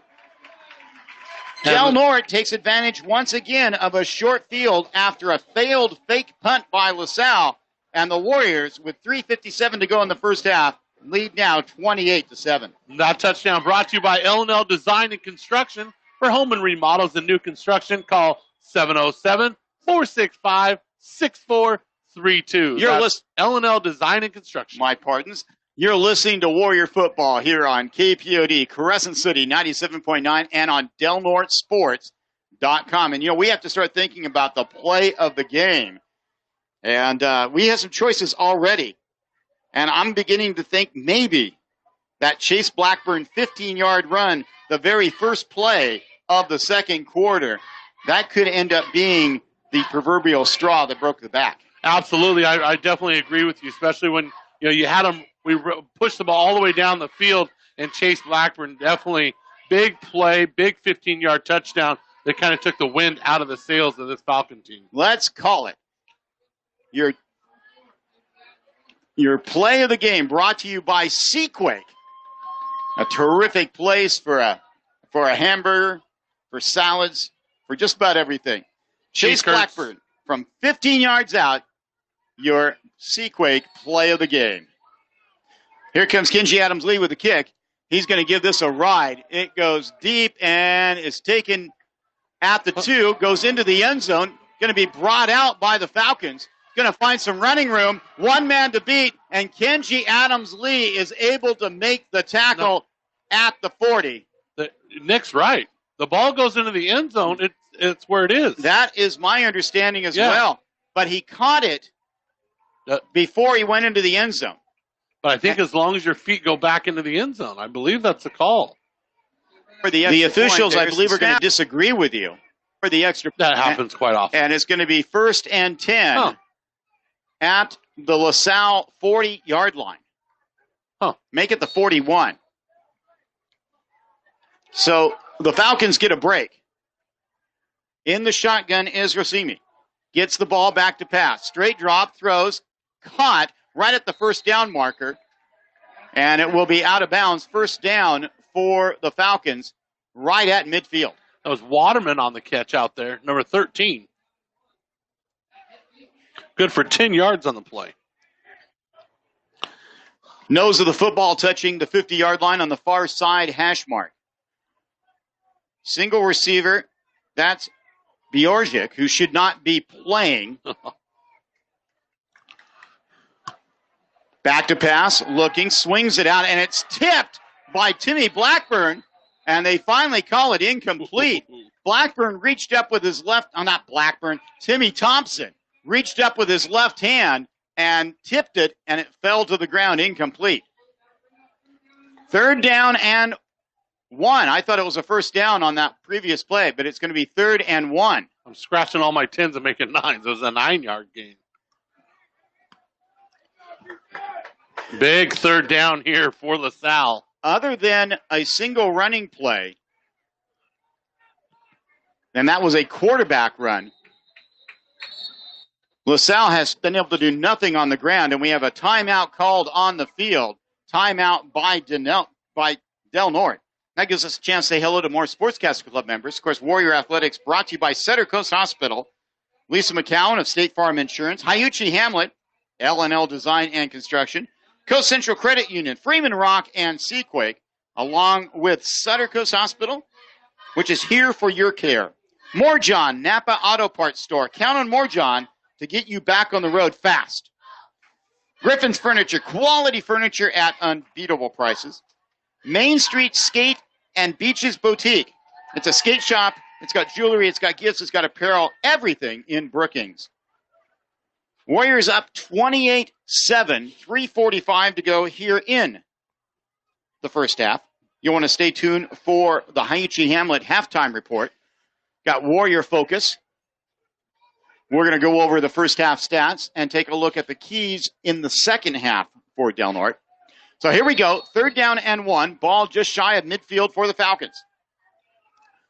Pitch play going to the left side. That's Peterson. He gets the first down and more before he goes out of bounds. I'm sorry, that's not Peterson. Lane. Jawan Lane. Nice run for the senior. Good for about 7 yards on the play. And that puts the Falcons in Del Norte territory for one of the few times tonight. Biggest run of the night for Lane. Gets him out of the negative numbers with 8 carries. Ball at the 42 of Del Norte. Clock stopped at 3:39 here. 3 receivers to the right. In the shotgun is Rosimi.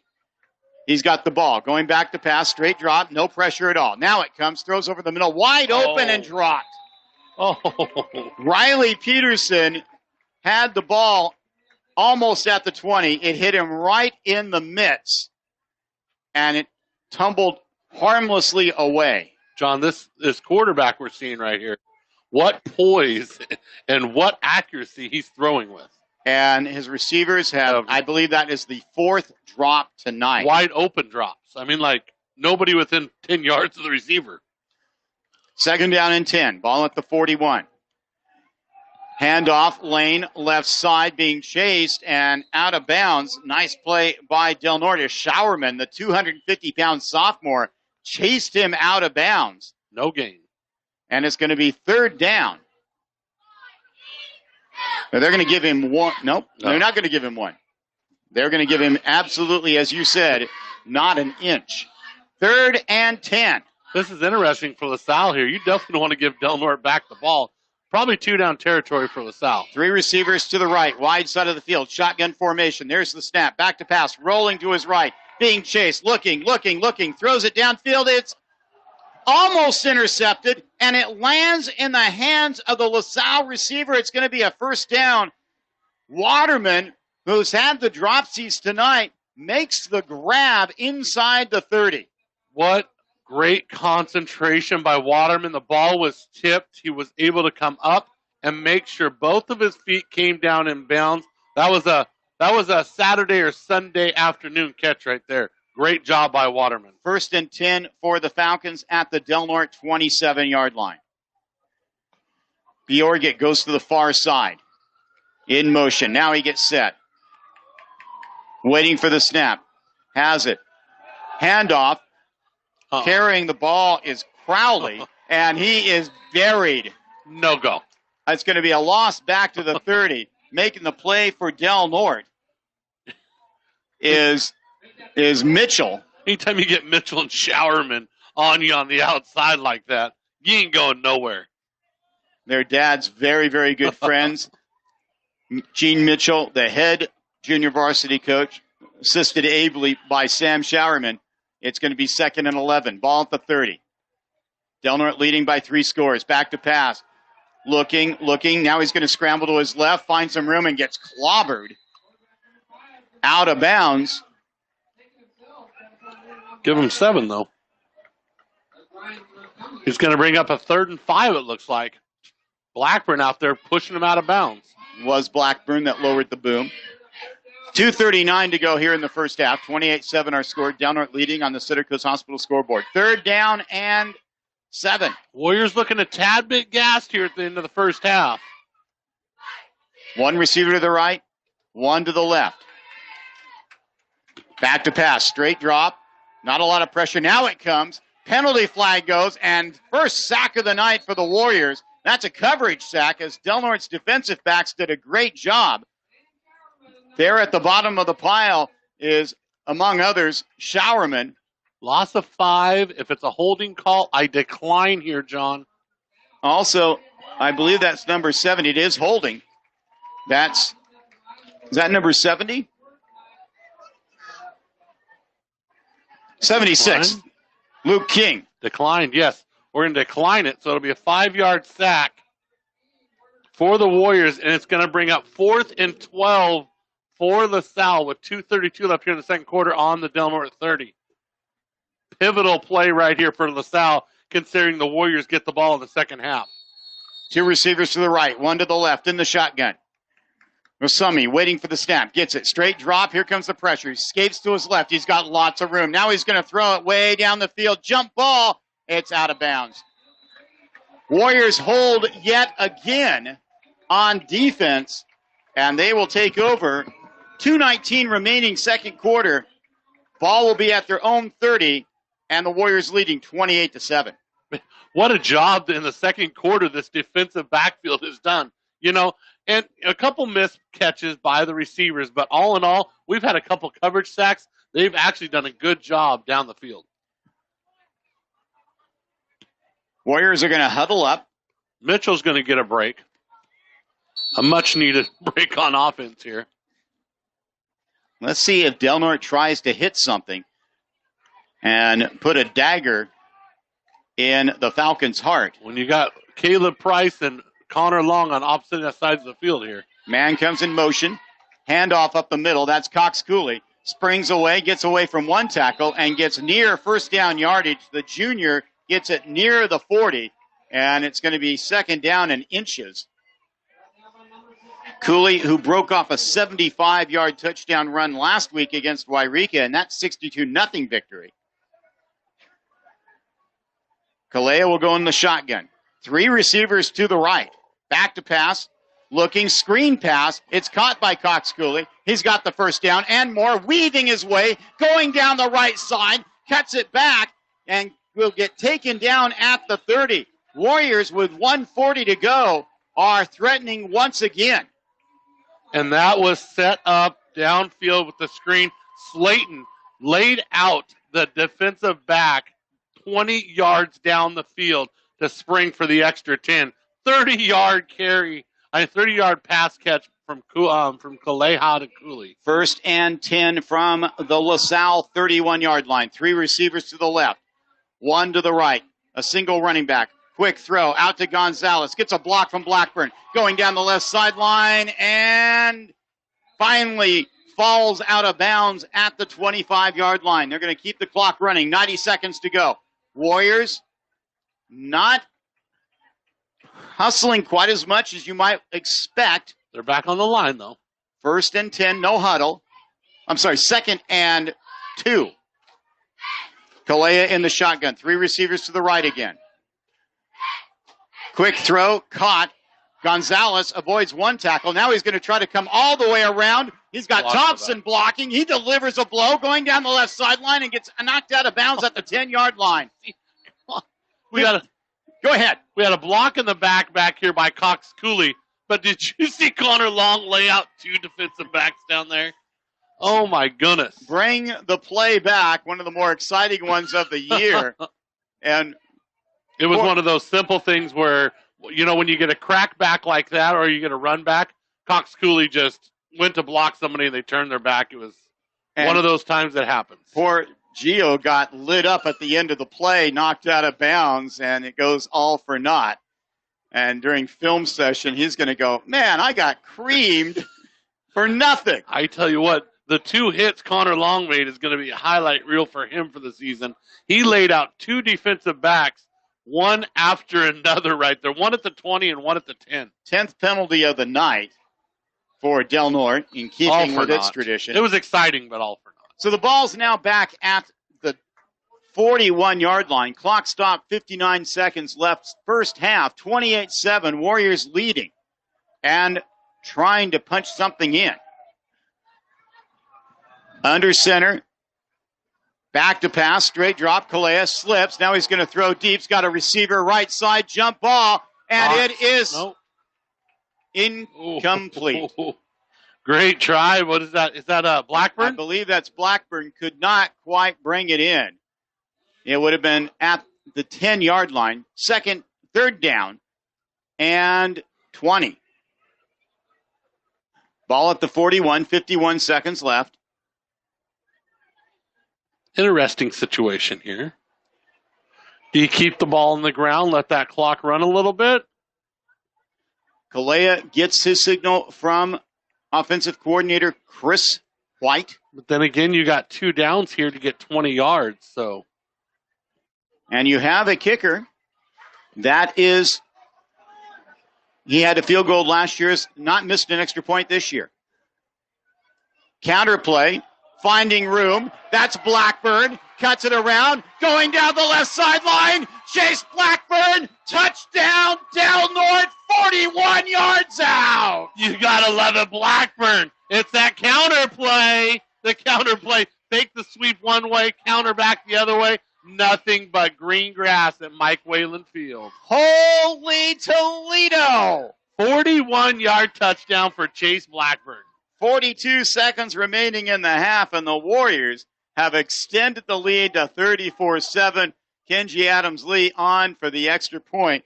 Blackburn's second touchdown of the night, 4th of the season, including one on the defensive side of the ball.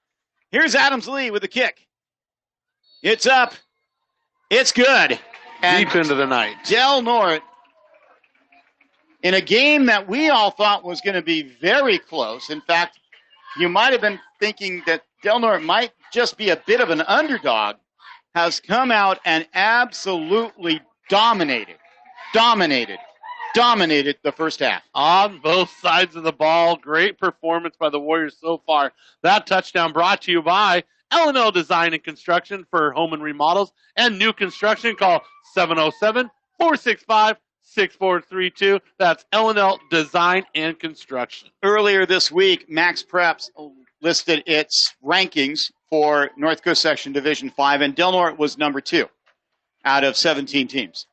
And, okay, that and $5 will get you a fancy cup of coffee. But you have to wonder, wow, maybe they know something.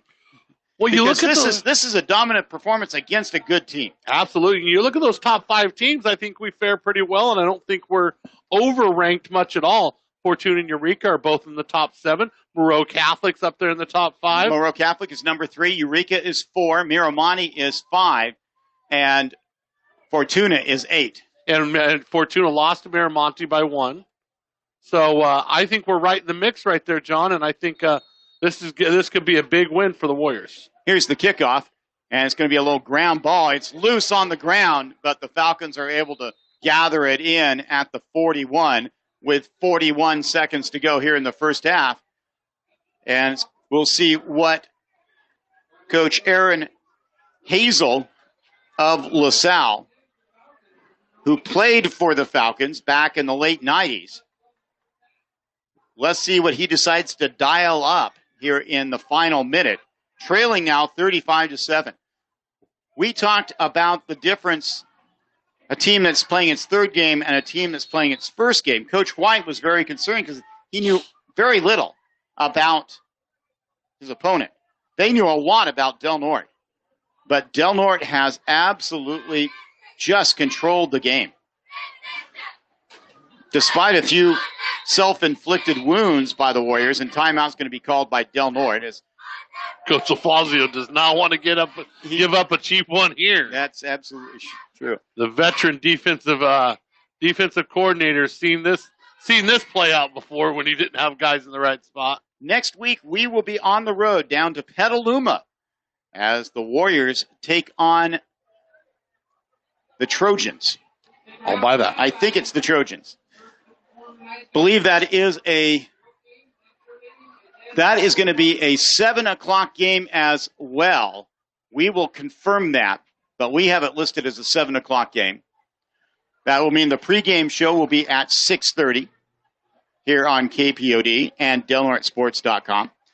Proud to say we were able to get the podcast of the first two games and this game on the DelNortSports.com website, so you can tune in and listen to the game. You can also listen to the Blue and Gold Show, which comes on at 6:45 a.m. every Friday morning, as Mad Dog John Horner talks to players and coaches and talks about everything Warrior. Timeout over. Here comes LaSalle. 3 receivers go out to the left, 2 to the right, no running backs. Mosimi, go back pass, pressured, dumps it off over the middle, and breaking a tackle, but tracking them down, the receiver down from behind, timeout being called. Making the play for Del Norte was Showerman again. And we've been saying that Showerman's 250. I don't think he's that big. That was what was the number was given to us, but he is not that big. He is just too fast to be 250. Yeah, he's definitely super athletic. I'm thinking more like in the 220 range. Update from the Fortuna game. Fortuna actually down in Kelseyville. They're leading midway through the first quarter, 14-0. Great to see Fortuna try to get back on track after a tough loss to Miramonte last week. Now, Showerman's dad might be 250.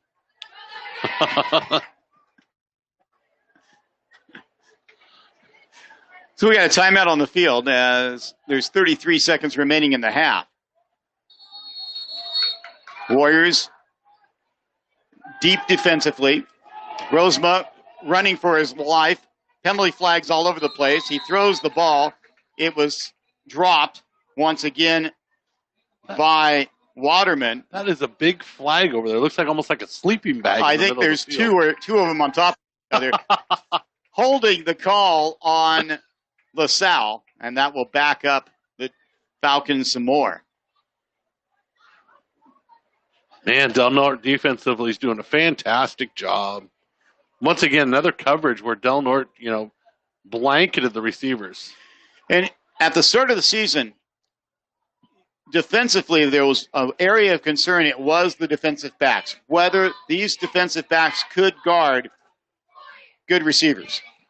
They did well against Monroe Catholic, bent but didn't break, and doing the same thing tonight. Back to pass, pressure coming, swings it out to Lane again, and he gets tripped up after getting back to the original line of scrimmage. And the clock now reads 12 minutes. So we got a problem with the clock. Who's running the clock? Who is running the clock? Anybody you know? Yeah, no, I have no idea. You have no idea. Wait, isn't that, I think you do know him. Yeah, we knew him last week when he fixed it. And it was the end of the quarter. That was the end of the quarter. Del Norte absolutely controls the game offensively, defensively, special teams, everything. And they will go into the locker room at halftime with a 35-7 lead. And this score is going to send some real ripples throughout the North Coast section. Absolutely. Great job by the Warriors. Big school here. Big staff that 40 kids on the other side. But Del Norte, I said physicality and up front, we're going to be tough to beat this year. It's like one of those Fortuna, Eureka teams, Del Norte teams that come through every once in a while that can really demand physicality. And the Warriors did exactly that. Little mishaps in the first quarter, 7-7 your score. But I tell you what, we opposed our will in the second quarter and owned the middle of the field. Stay tuned for the Haiichi Hamlet halftime show. We're going to review the first half, look at stats, and have Warrior Focus. We're broadcasting live with Warrior Pride. You're listening to Del Norte Sports. It's time for the Haiichi Hamlet Halftime Report. For all your convenience store needs, stop into the Haiichi Hamlet. Broadcasting live with Warrior Pride.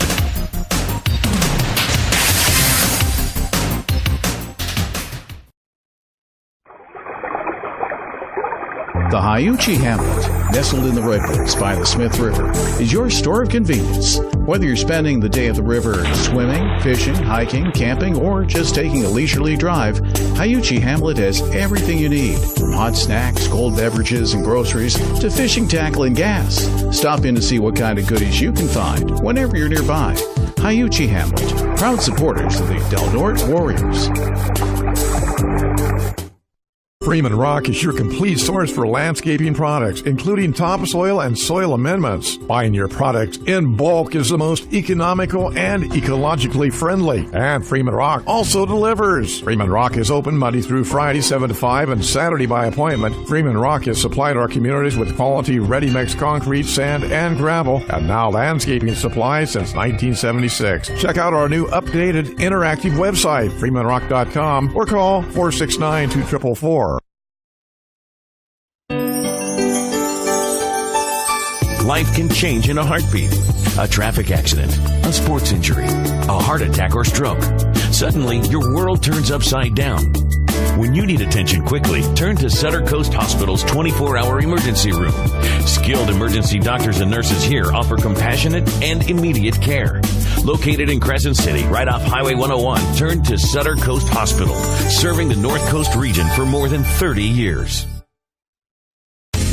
When you choose L&L Design and Construction, it's a game changer. They can do it all. New home construction, remodels large or small, garages and manufactured home site development. They're local, reliable, and love this community. When it comes to design and construction, choose the LoFazio family and L&L, proud supporters of the Del Norte Warriors. Start planning for spring today. Call 707-465-6432, license number 931605.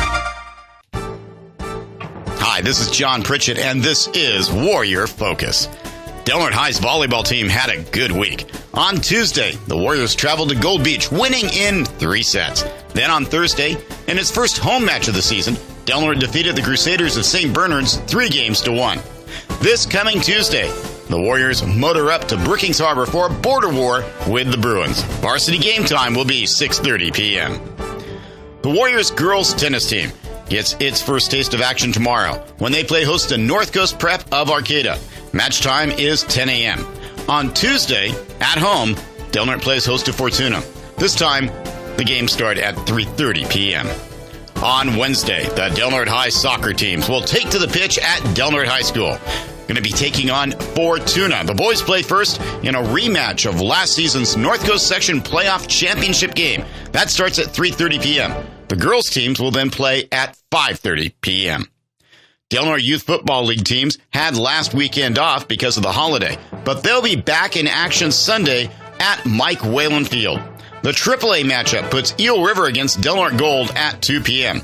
In AA action, Del Norte Gold will face Eel River at noon, while Del Norte Blue plays host to Eureka at 4 p.m. In Single A play, Eel River battles Del Norte in Crescent City starting at 10 a.m. In college sports, Del Norte High's Kayla Costello returns for her junior year at Humboldt State University. The Lumberjack volleyball team opens its season tonight. This has been Warrior Focus, and I'm John Pritchett. It's time for the Haiichi Hamlet Halftime Report. For all your convenience store needs, stop into the Haiichi Hamlet, broadcasting live with Warrior Pride. And now, with all your halftime stats, here's Mad Dog and John. A dominant performance by Del Norte in the first half as they lead LaSalle 35-7 as Warriors try to go to 3-0 on this young season. And Del Norte just simply controlled the game from the opening kickoff all the way to the closing seconds of the first half, Mad Dog. It was just a perfect performance other than penalty problems once again.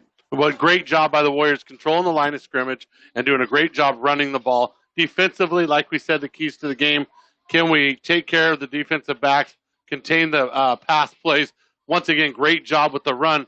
When you can contain the run with 5 players, you have the luxury of dropping back 5 or 6 also, and that's what the Del Norte Warriors did. Their front 3 plus the middle 2 linebackers controlled the run and allowed the Warrior defense to drop back in a little bit more of a zone coverage. Del Norte got on the board first as O.J. Kalea threw a perfect lob pass to Caleb Price from 15 yards out with 4:21 left in the first quarter. Kenji Adams-Lee's kick made it 7-0. LaSalle answered just less than 2 minutes later as Riley Peterson hauled in a 35-yard touchdown pass from Falcons quarterback Ryan Rosemi, and the extra point was good. It was 7-7. But once the second quarter started, it was all Del Norte. In fact, on the very first play of the second quarter, Chase Blackburn chased his way into the end zone from 15 yards out, the Seaquake play of the game, and Del Norte led 14-7. It was 6 minutes later that Kobe Mitchell, plowing in from 1 yard out as the Warriors extended the lead to 21-7, Del Norte taking advantage of a short field. They did it again on the next possession as the Falcons attempted a fake punt. It did not work as Timmy Thompson sniffed it out early and ended that bid. Mitchell plowed in again, once again from 1 yard out as the Del Norte High Marching Band begins to perform here at halftime on the Haichi Hamlet Halftime Report. And then with 42 seconds remaining, a beautiful counter play for Chase Blackburn, this time putting it in from 41 yards out, his longest touchdown run of his career. And the extra point was perfect as well. And the Warriors lead at halftime 35-7. Let's take a look at the first half stats. Looking at LaSalle, it was going to be 18 carries for 43 yards, 9 of 19 passing for 100 yards, total of 143 yards of offense for LaSalle. And taking a look at the Del Norte side, as expected, as usual, as standard for the last 2 games, the Warriors 26 rushes for 242 yards, 4 of 6 passing for 74 yards. Blackburn, 7 carries for 108 yards in the first half. Mitchell, the workhorse up front, 12 carries for 87 yards. Unbelievable dominant first half on the offensive side. Let me get this right. Over the last 6 quarters, yes. Kalea is 12 of 15 passing. Fantastic. A near perfect, like I said in the pregame show, doing exactly what's been asked of him. Complete, keep it honest, and push the ball down the field.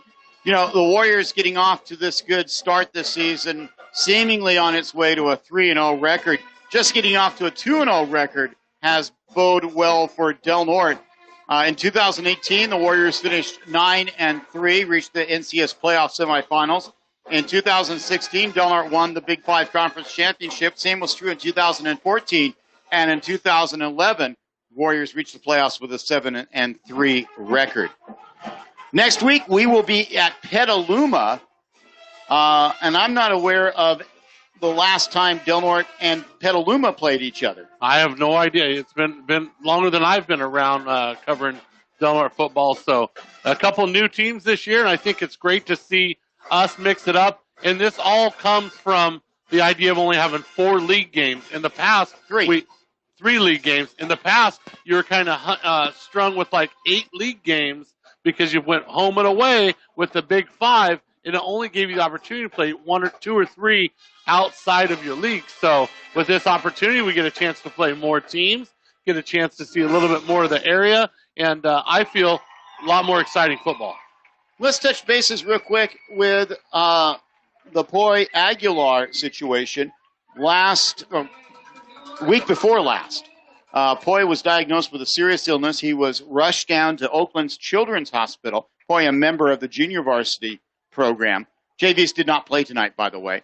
But since then, the team has rallied around him. The community has rallied around him. On Wednesday night, a fundraising dinner was held at the fairgrounds, put together by Sheriff Eric App and his team. and it was, to say the least, a huge success. Unbelievable.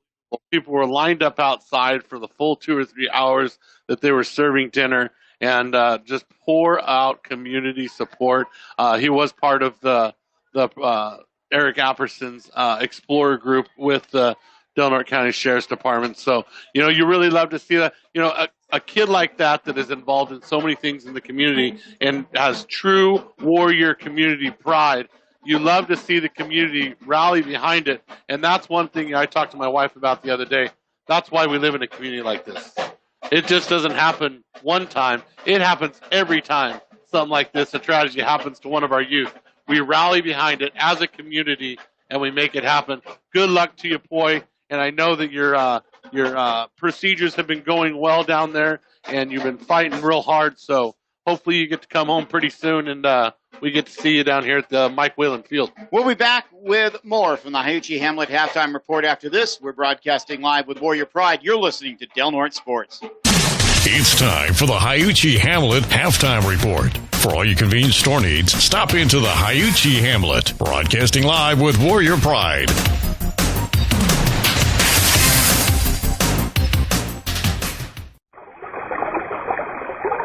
The Hiuchi Hamlet, nestled in the redwoods by the Smith River, is your store of convenience. Whether you're spending the day at the river swimming, fishing, hiking, camping, or just taking a leisurely drive, Hiuchi Hamlet has everything you need, from hot snacks, cold beverages, and groceries to fishing tackle and gas. Stop in to see what kind of goodies you can find whenever you're nearby. Hiuchi Hamlet, proud supporters of the Del Norte Warriors.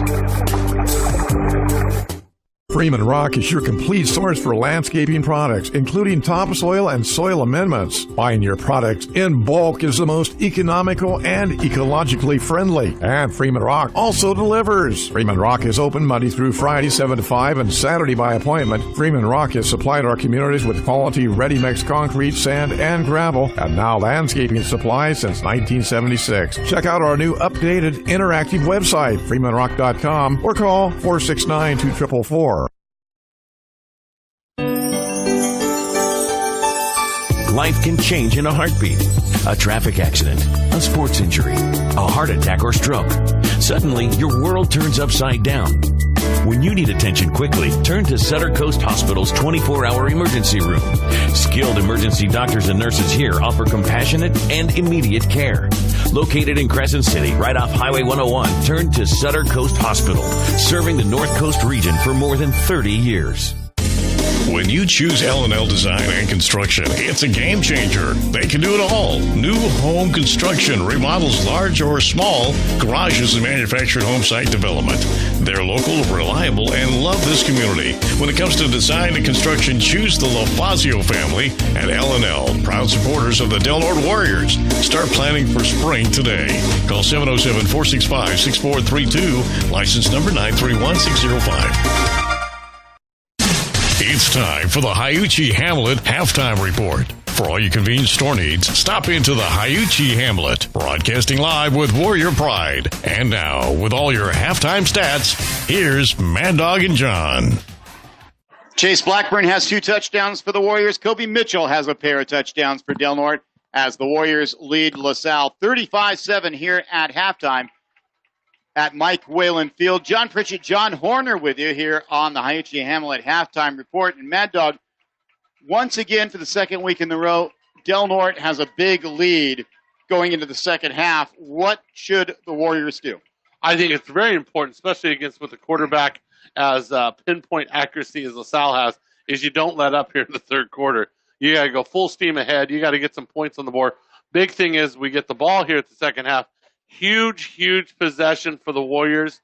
Make sure you keep the momentum on your side, drive the ball down the field, and get a score. And same thing on defense. This is going to be a great test for this team because that quarterback can really make you pay if you make a mistake in the secondary. So this will be a great test in the second half for the secondary.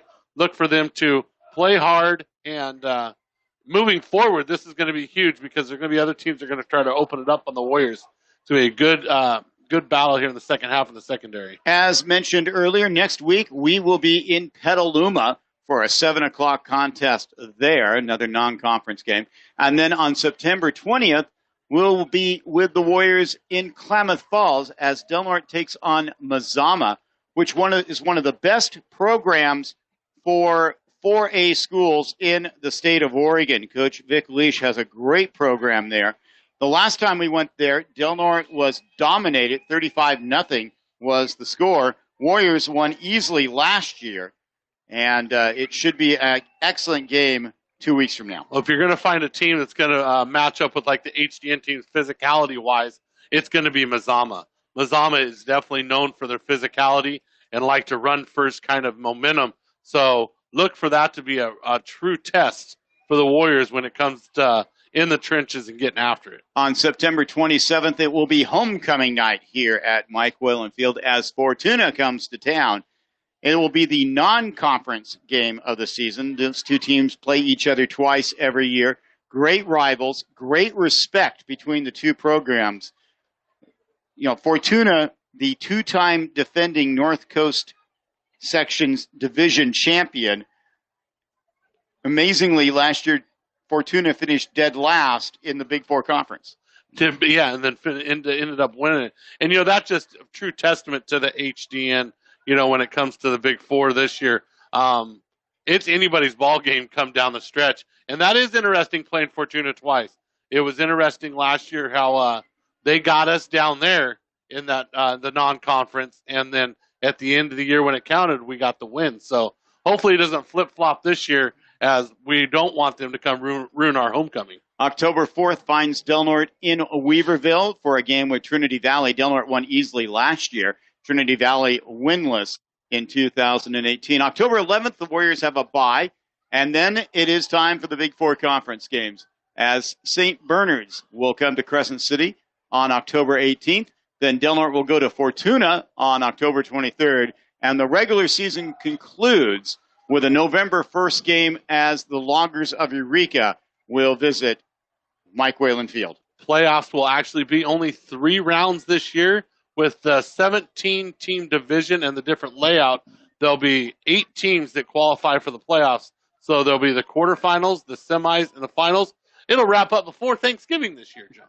This has been your Hiuchi Hamlet Halftime Report. The Hiuchi Hamlet, where they have hot snacks and cold drinks. They have cold snacks and hot drinks. They have everything you want, everything you need. In fact, if they don't have it, you don't need it. The Hiuchi Hamlet, located on U.S. Highway 199 in Hiuchi. Where else are they going to put the Hiuchi Hamlet? 35-7 our score. Del Norte in front. And I would say this crowd is a bit stunned. Happy, but stunned. Absolutely. Well, you know, the team across from us does look like they're very competitive. But, you know, I mean, the proof is in the pudding. Their first winning season was last year 6-4. When they faced quality opponents last year, they didn't fare well.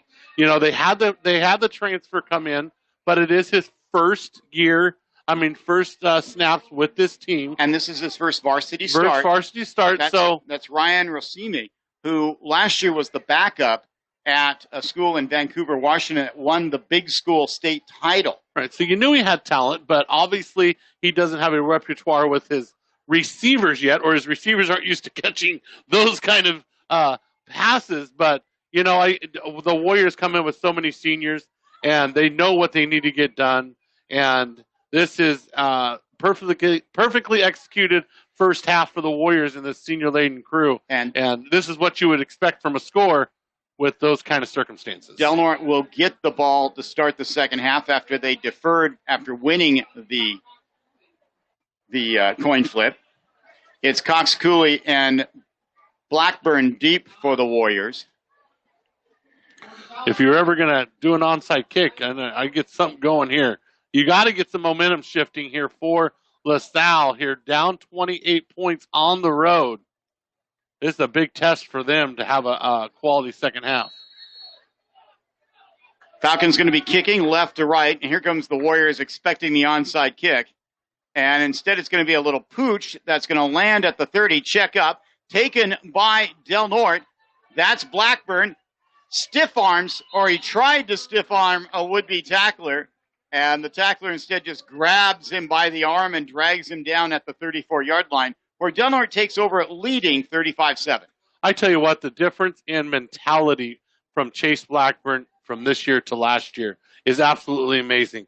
Blackburn returned kicks a little bit last year, so much more tentative last year, and especially running the ball up the middle, very tentative.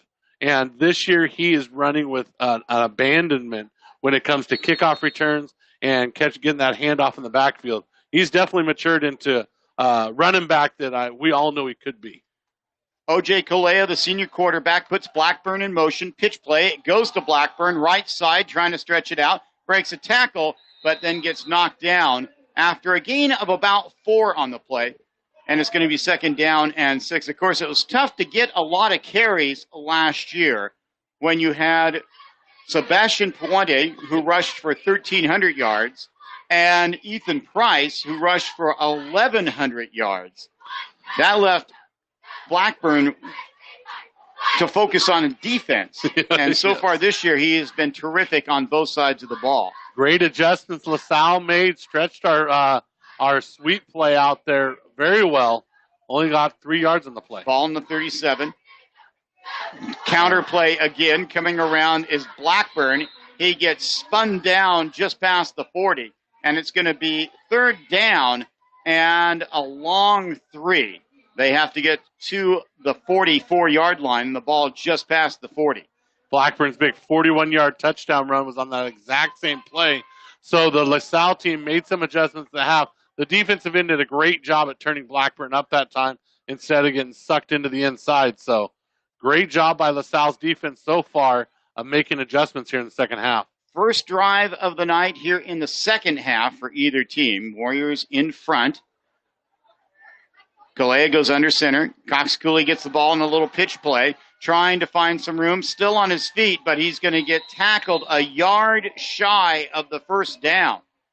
And this leaves Coach White with a decision to make, whether he wants to go for it 4th and 1. Did you see that? The brothers were looking at each other right there and almost like they're on the same page too. And, whoa, they mark the ball all the way back at the 40. Oh, the guy over on the far side's yeah. He's got it marked. Yeah. Get the ball up here where it belongs. That's still a little shy of where Cox Cooley got. So it's going to be 4th down and a long 1. Warriors are going to go for it, leading 35-7. We're going to try the old Eel River hard count right here, John. Stay put. Don't move. Kalea goes under center. And timeout is called by Del Norte. As Coach White wants to think about this a little bit more, it gives us a chance to say hello to some more Sportscaster Club members. And that includes Elk Valley Casino. There is always big game ahead. Hemmingson Contracting for all landscaping, paving, and road construction projects. Del Norte Tire. The Barnes family says our roots are here, not just our branches. H&R Block. Get your maximum refund guaranteed. Hambro WSG, recycling, storage, truck repair, and waste removal. And Harbrook Jewelers, custom jewelry, and excellent customer service. I mean, I've been sitting here thinking about this for a second. Coach White, Nick, and Chris are both out there with the team. Why not like a goal line? Why not pitch that back to Kobe and push for the 2 yards? Have you seen that not go for 2 yards yet? I don't think that there's been a loss on a running play for Del Norte all game. It's been simple. It's a pitch back to Kobe, and it's led by OJ on the run. Stick with what's got you here, folks. Don't try to do anything crazy. I think you can match up front, lean on that senior line, and go get this 2 yards right now. 4th and a yard and a half from the 43. Hand the ball off. It's Levi Cox Cooley, 1st down and more. Spins around from one tackle and gets it into LaSalle Prep territory, past the 45 to the 44-yard line. 1st and 10, Del Norte. Bunched it all up the middle, put Cox Cooley in motion in the wing tee, and just pitched it to him and got the outside 12-yard gain by Cox Cooley. Great play call by Chris White. 1st and 10 for the Warriors. By the way, congratulations to Del Norte's volleyball team, which took care of business last night in the first home match of the season for the Warriors, as they knocked off St. Bernard's 3-1. The Crusaders. 2 receivers go out wide to the right, split running backs. Now Blackburn comes in motion. Pitch play to Blackburn, going around the right side, cuts it up, and he'll get it to the 40. A gain of about 4 on the play. It'll be 2nd down and 6. Great discipline by LaSalle. Didn't go for the misdirection. And great job by Blackburn leaning forward and picking up the 5 that they gave him. 4.5. 4. 2nd down coming up. 8:37 to go here in the 3rd quarter. Warriors in front, 35-7 on the Center Coast Hospital scoreboard. John Pritchett, John Horner with you from Mike Whalen Field on the campus of Del Norte High School. Price comes out wide to the left. So does Blackburn. Handoff. That's Mitchell. And for the first time tonight, a Del Norte running play is going to go for no gain. Well, the first time tonight, Mitchell tried to bounce something to the outside instead of going where the play probably should have gone underneath.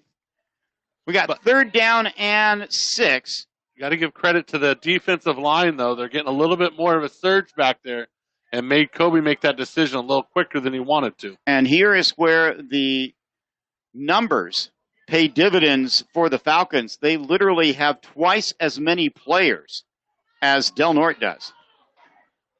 Timmy Thompson goes in as a tight end. Pitch play to Cox Cooley. He lowers his shoulder and gets close to 1st down yardage. It's going to be 4th and less than 1 with the football sitting on the 35-yard line of the Falcons. 5-yard game there, right there by Cox Cooley. A new wrinkle there as they bring Thompson, sets him up as a tight end, and then they run behind the right side of the line. Kalea gets the signal, jogs to the huddle, looks at his left wrist where the play chart is located. The Warriors break their huddle. Big Luke King goes under center.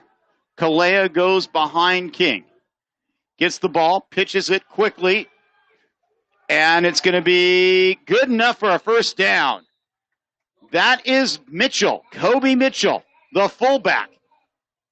Picks up the 1st down and keeps the drive alive for Del Norte. And, it's amazing, Yes, we're not knocking off 5, 6, 10 yards at a crack right now, right? But you're an offense, right? And this defense knows you're going to run the ball. And you know you're going to run the ball. And you're still picking up 1st down after 1st down, right? That means that is a great running team. We saw this same thing at Moreau Catholic when Del Norte took the ball over with 6 minutes to go in the game, leading by a point from its own 15-yard line. 3 1st downs, and 6 minutes later, Del Norte had the victory. 1st and 10, ball at the 33-yard line. Back to pass. Kaleo wide open and throws it over the head of Caleb Price. Just a little bit too much air. I think Price was so wide open that OJ got a little bit excited and didn't wait an extra beat. He wants that one back, absolutely. Coach Chris White over here wants that one back also. Just a little more air under that one right there. He just airmailed over the top of his head. I think you're right. Too wide open, got a little pumped up to throw it, and threw it right over the top of his head. The play worked just so perfect. It's like, yes, no. 2nd down.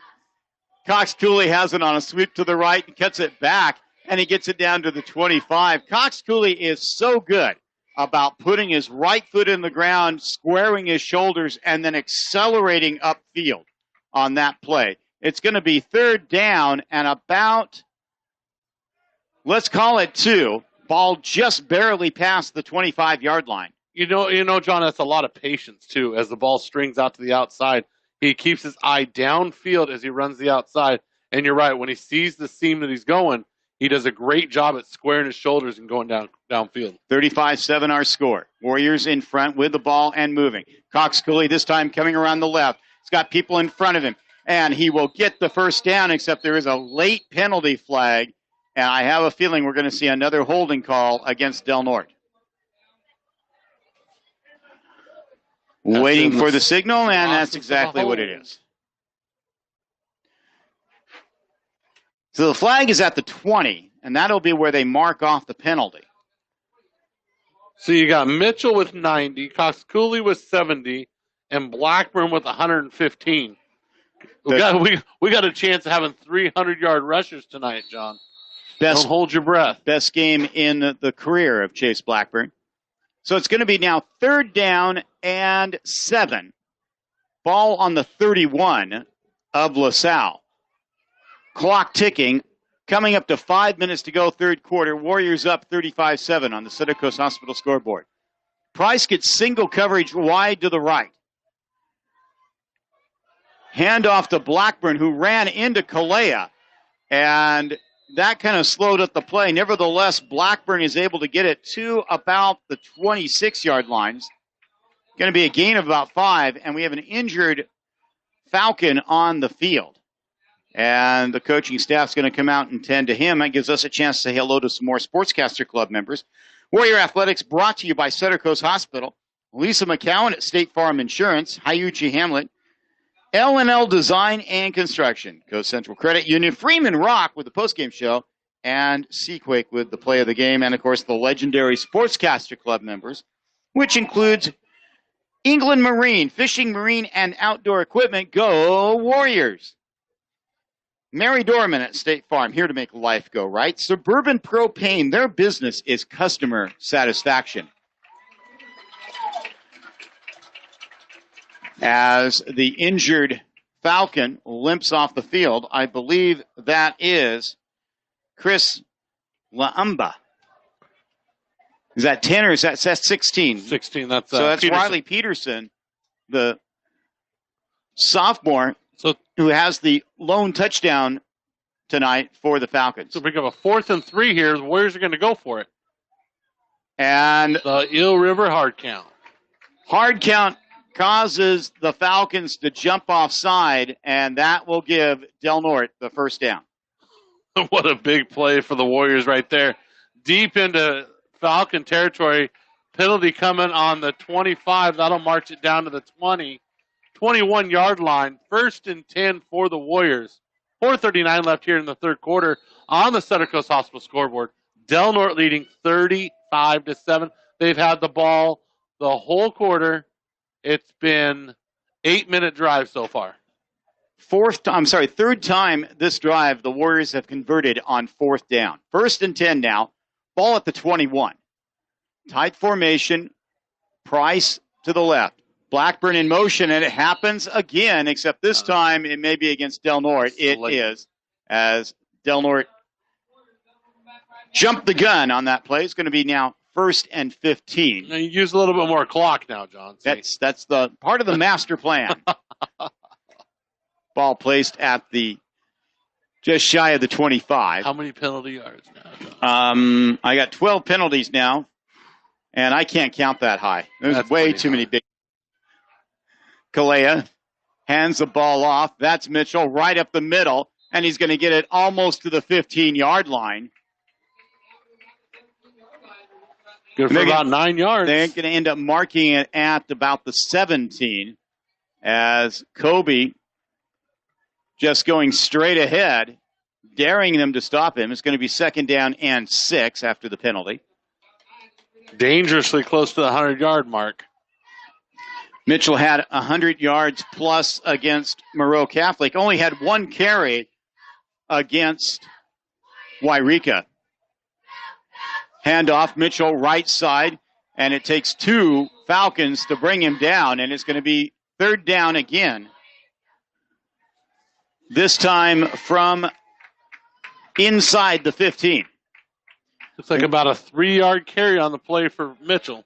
Want to say thank you once again to the Del Norte grounds crew for putting numbers on the field this year. It is so great for us and for the fans and for the officials. Everybody appreciates that. The field looks great. Thank you so much. Handoff coming around left side. That's Cox Cooley. Turns it up, weaving his way, gets a block and gets into the end zone. Mitchell with the block.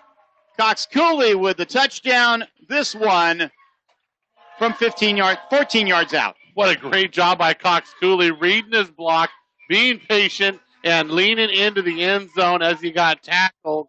What a great performance from these 3 running backs and that front line for the Warriors. Del Norte takes the kickoff to start the third quarter and goes all the way into the end zone, eating up 9 minutes and 16 seconds. There's the snap, there's the kick, and once again, Kenji Adams-Lee is perfect, and the Warriors extend the lead with 2:44 to go in the third quarter. It's now 42-7. That LaSalle Prep coach staff over there is like, man, but hey, this is football. This is football in the North State. When it comes to Fortuna, Del Norte, and Eureka, this is what the football game is all about. It's mentality up front. It's pushing the line of scrimmage. It's just opposing your will on somebody. As we mentioned earlier, Del Norte's volleyball team won last night. On Tuesday, the Warriors will be in Brookings Harbor for the Border War. Border War volleyball, that's always fun. Yes. And that touchdown that we just had by Cox Cooley was brought to you by L&L Design and Construction. For home and remodels and new construction, call 707-465-6432. That's L&L Design and Construction. As Mitchell is over 100 yards, Blackburn's over 100 yards, and now Cox Cooley is at 80 yards for the night. Cox Cooley 20 yards away from having 3 running backs over 100 yards tonight. And I would not at all be surprised to see none of those 3 running backs get another carry, as we may see Wheeland, Kenji Adams-Lee, who last week in mop-up duty only averaged 7.5 yards a carry. It don't matter who's behind that line. Pritchie, you go get 100 yards. Well, I probably get 70. Adams-Lee with a little pooch kick. It's going to be taken, and actually it lands. And did Cox Cooley tried to kick it back in? Tried to knock it back in. Instead, it's going to be rolled out of bounds. That was close. It was very close, as the Falcons just kind of assumed that somebody would grab it, and instead it landed on the ground, bounced straight up in the air, and Cox Cooley was not quite able to corral it in time. So the Falcons will take over 1st and 10 from the 35. First test of this Warriors defense here in the second half. That was an amazing drive to open the third quarter. We talked about the defensive keys of the game. Our defensive keys of the game is keep our offense on the field in the third quarter, John.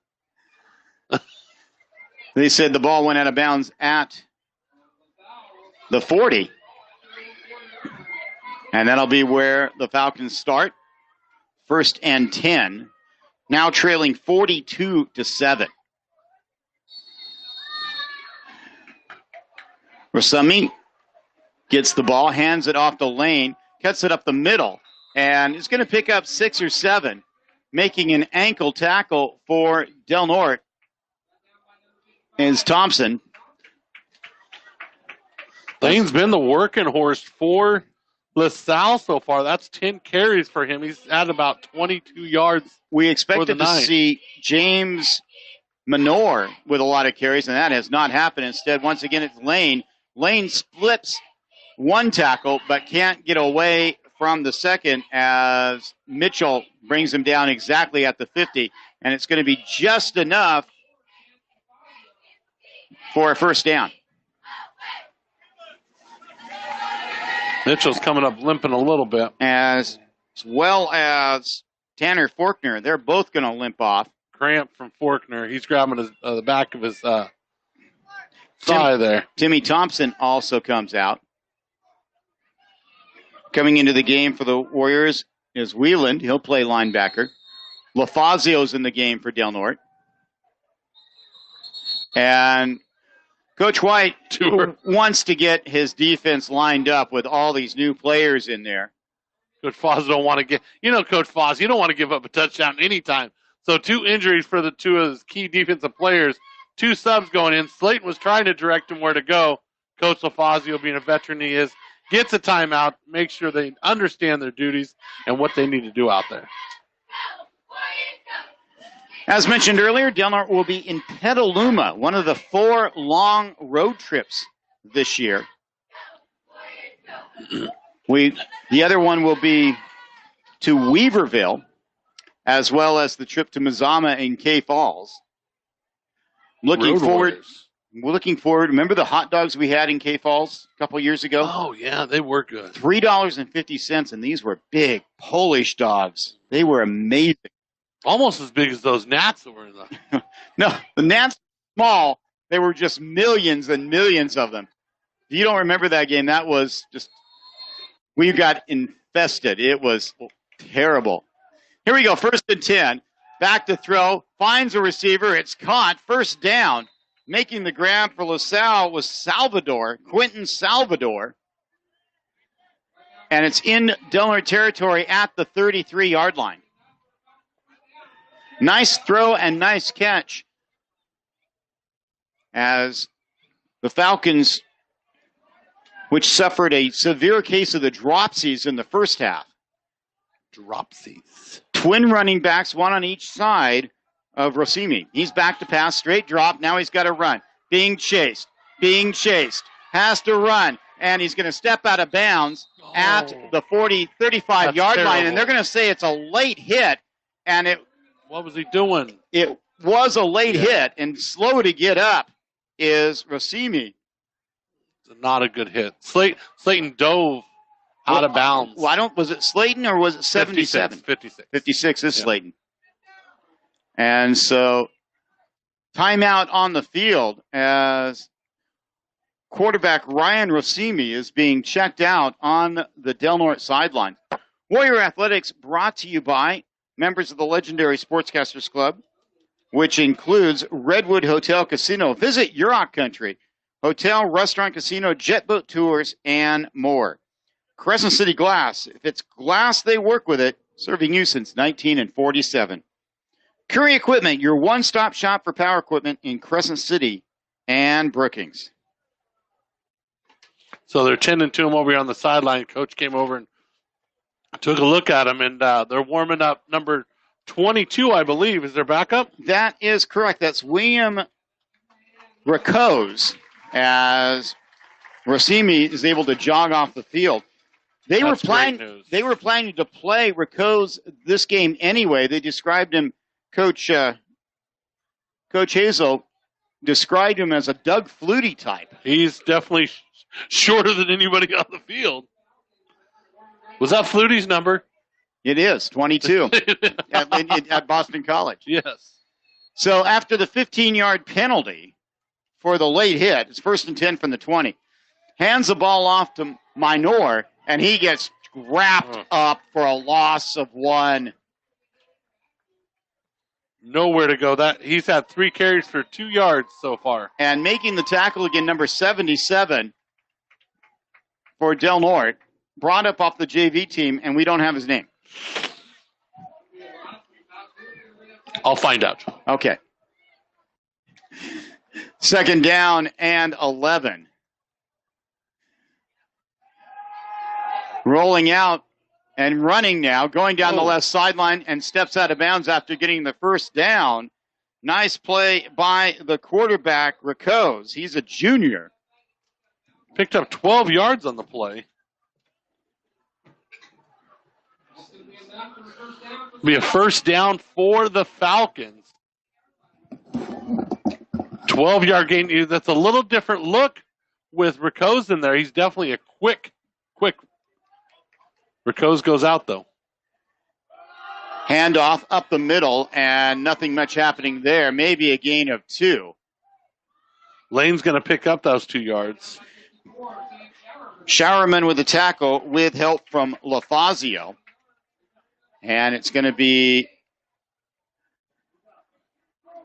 2nd and goal. Ball at about the 9. Rolling out and getting away briefly getting away, and it's going to be a sack of Rossimi, who's back in the game. Loss of 2 on that one. That's another sack. Chalk it up for the Warriors. Showerman with yet another big play for Del Norte. The sophomore making his presence felt. Back to the 12, where it's going to be 3rd and goal. Del Norte stiffening up here. Doesn't want to give up that touchdown. We're going to go to the other end of the field and that, by the way, number 77, Freeman. Thank you very much. End of 3. It's Del Norte leading LaSalle 42-7. We'll be back with the final 12 minutes after this. We're broadcasting live with Warrior Pride. You're listening to Del Norte Sports. It's time now for the Warrior of the Week. And it's brought to you by Lisa McCowan, State Farm Insurance. Call Lisa when you want great service and State Farm Insurance. And now, the Warrior of the Week. Your Athlete of the Week is brought to you by Lisa McCowan of State Farm Insurance in Crescent City. This week's standout is Poi Aguilar of the Del Norte High School junior varsity football team. Last week, the sophomore was diagnosed with a serious illness and was rushed to Oakland's Children's Hospital. As a sign of respect, Poi's teammates brought his jersey out to the captain's meeting, then displayed it proudly as Del Norte defeated Wairika 32-0. Fundraising efforts are underway to help his family, and the community has responded, thanks in part to Sheriff Eric Apperson and the members of the Del Norte Sheriff's Office. Along with being an athlete, Poi is part of the Sheriff's Explorer program. From everybody at Bicoastal Media and from the entire Del Norte County community, get well soon. Poi Aguilar, your Lisa McCowan State Farm Insurance Athlete of the Week.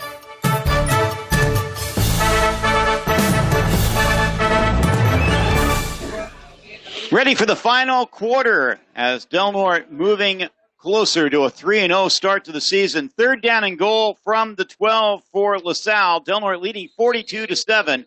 And whistles blow, and we have a timeout on the field as LaSalle coach Aaron Hazel didn't like something in his set, and he calls his team to the sideline. We got some scores from the Big Four Conference. Big Four Conference scores right now. We have Fortuna leading at the half against Kelseyville 22-6, and Eureka has come back against Foothill and took a halftime lead into the locker room with a score of 10-7. Both the Huskies and the Loggers trying to break a 2-game skid to start the season, both 0-2 so far this year.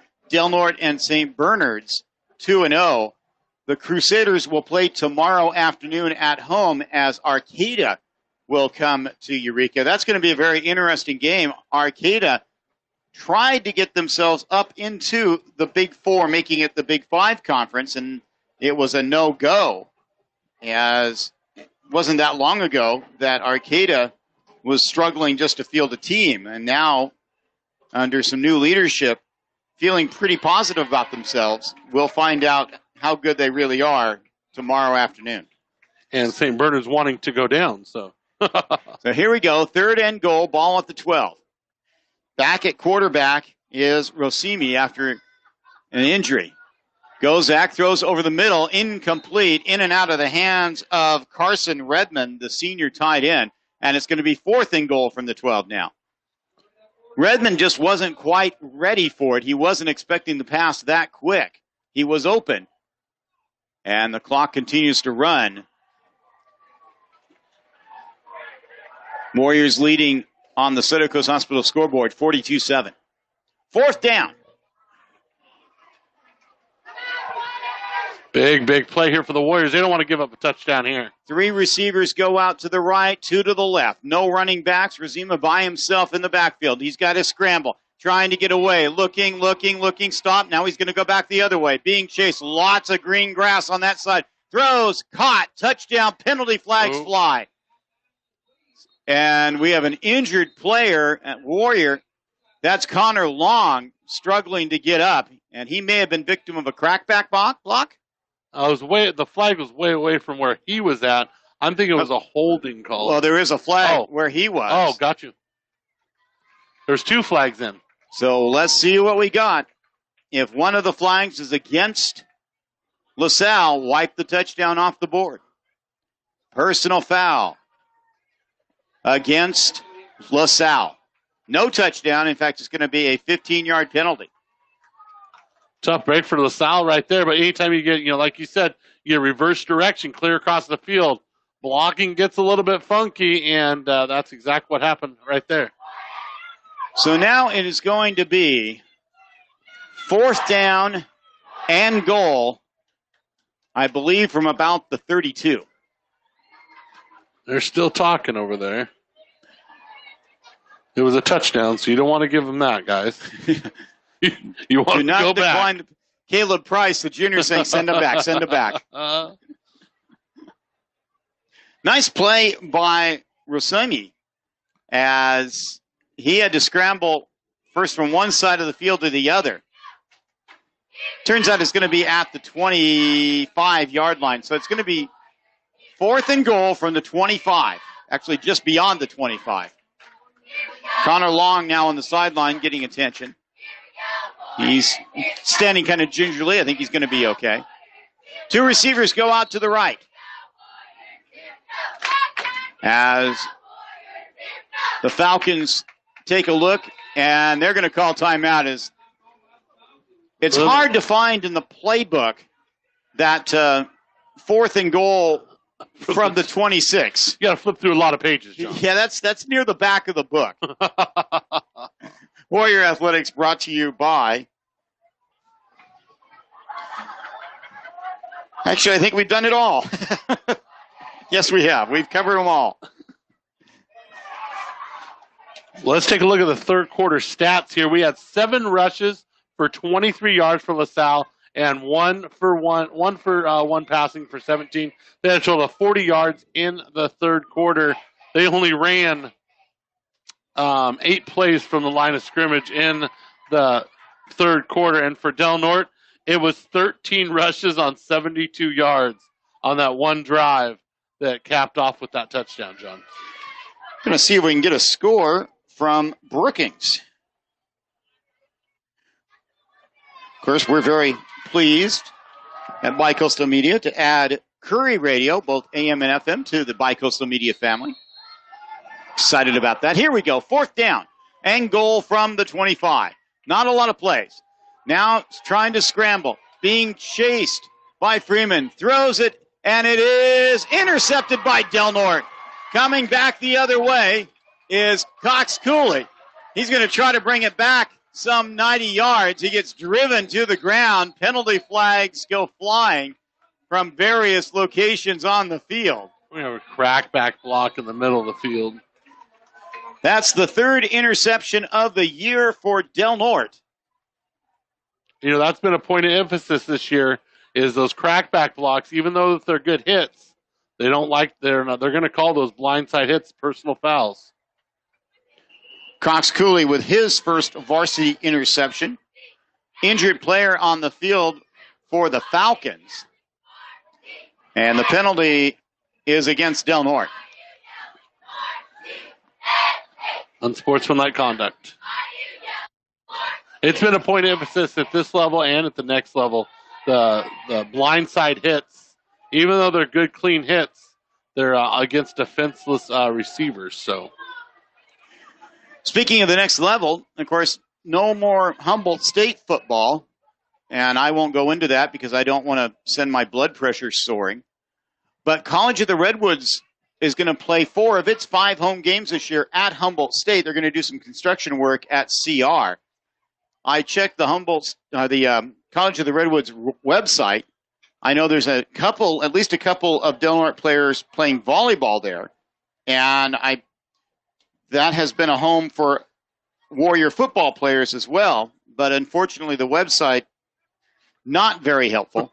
Pedro Lorenzi down there coaching that volleyball team and bringing a couple of the Del Norte players. I know Alondra Ledesma's down there playing, and a couple more of the Del Norte players. So great to see the Warriors staying somewhat local and playing over there. And we, of course, Kalea Sanchez is playing at Sierra College over in Sacramento. Good luck to her.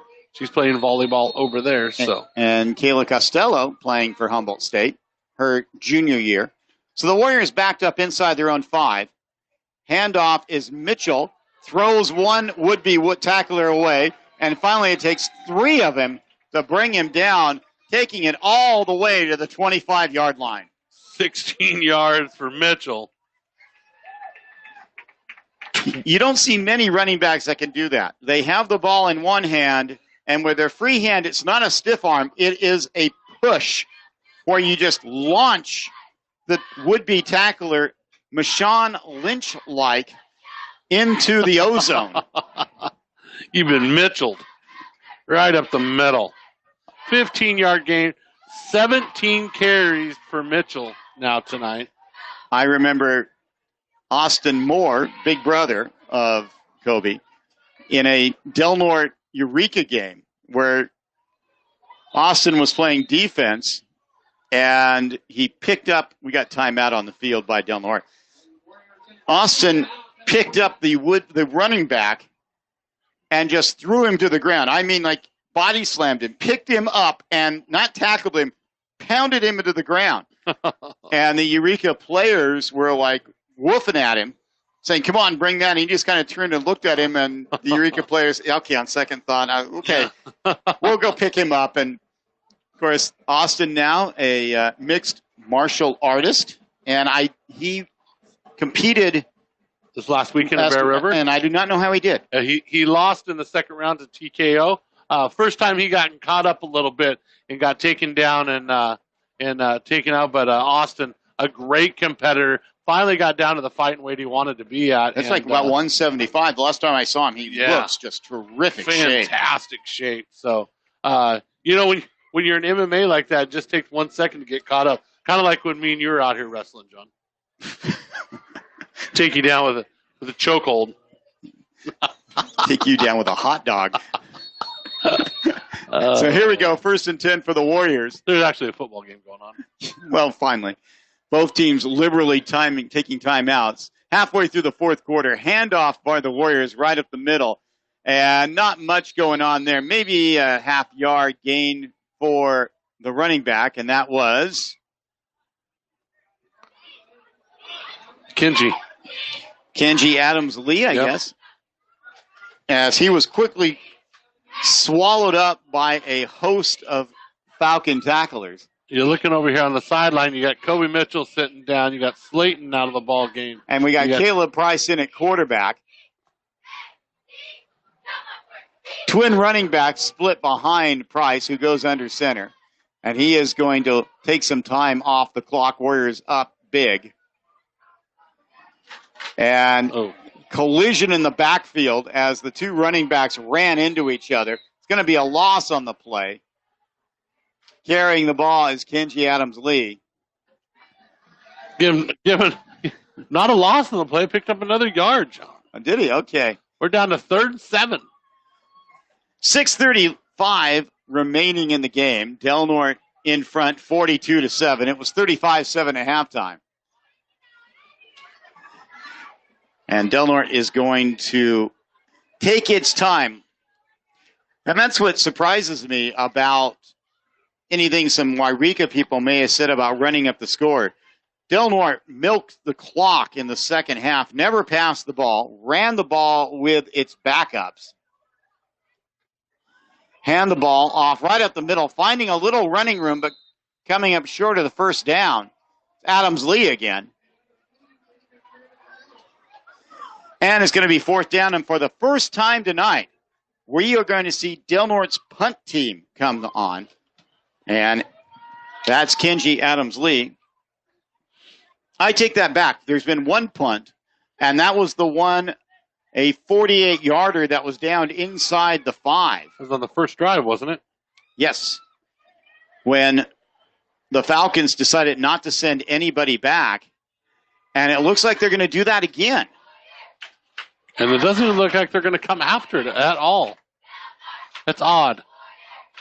Definitely wouldn't be a... Now they line up like they're going to send some people, but they don't. And they have nobody back.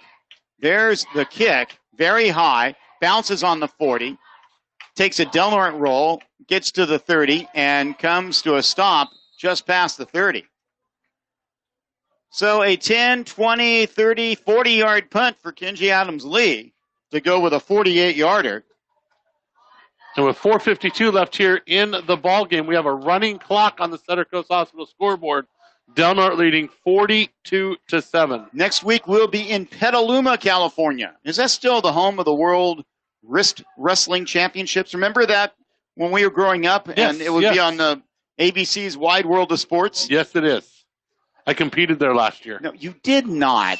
Stop lying. Mad Dog. You did not put me in a sleeper hold. You did not compete in the... You know, you and Joey Chestnut might have some fun together. If you don't know who Joey Chestnut is, look it up. I don't remember him in my tourney last year. Yeah, and he doesn't compete in wrist wrestling. Neither do you. Arm wrestling, John. What we do is arm wrestling. Falcons with the ball, back to pass. Left-handed throw as into the game is William Racose, and he line drives one right into the ground. Not quite as pretty form as the last one.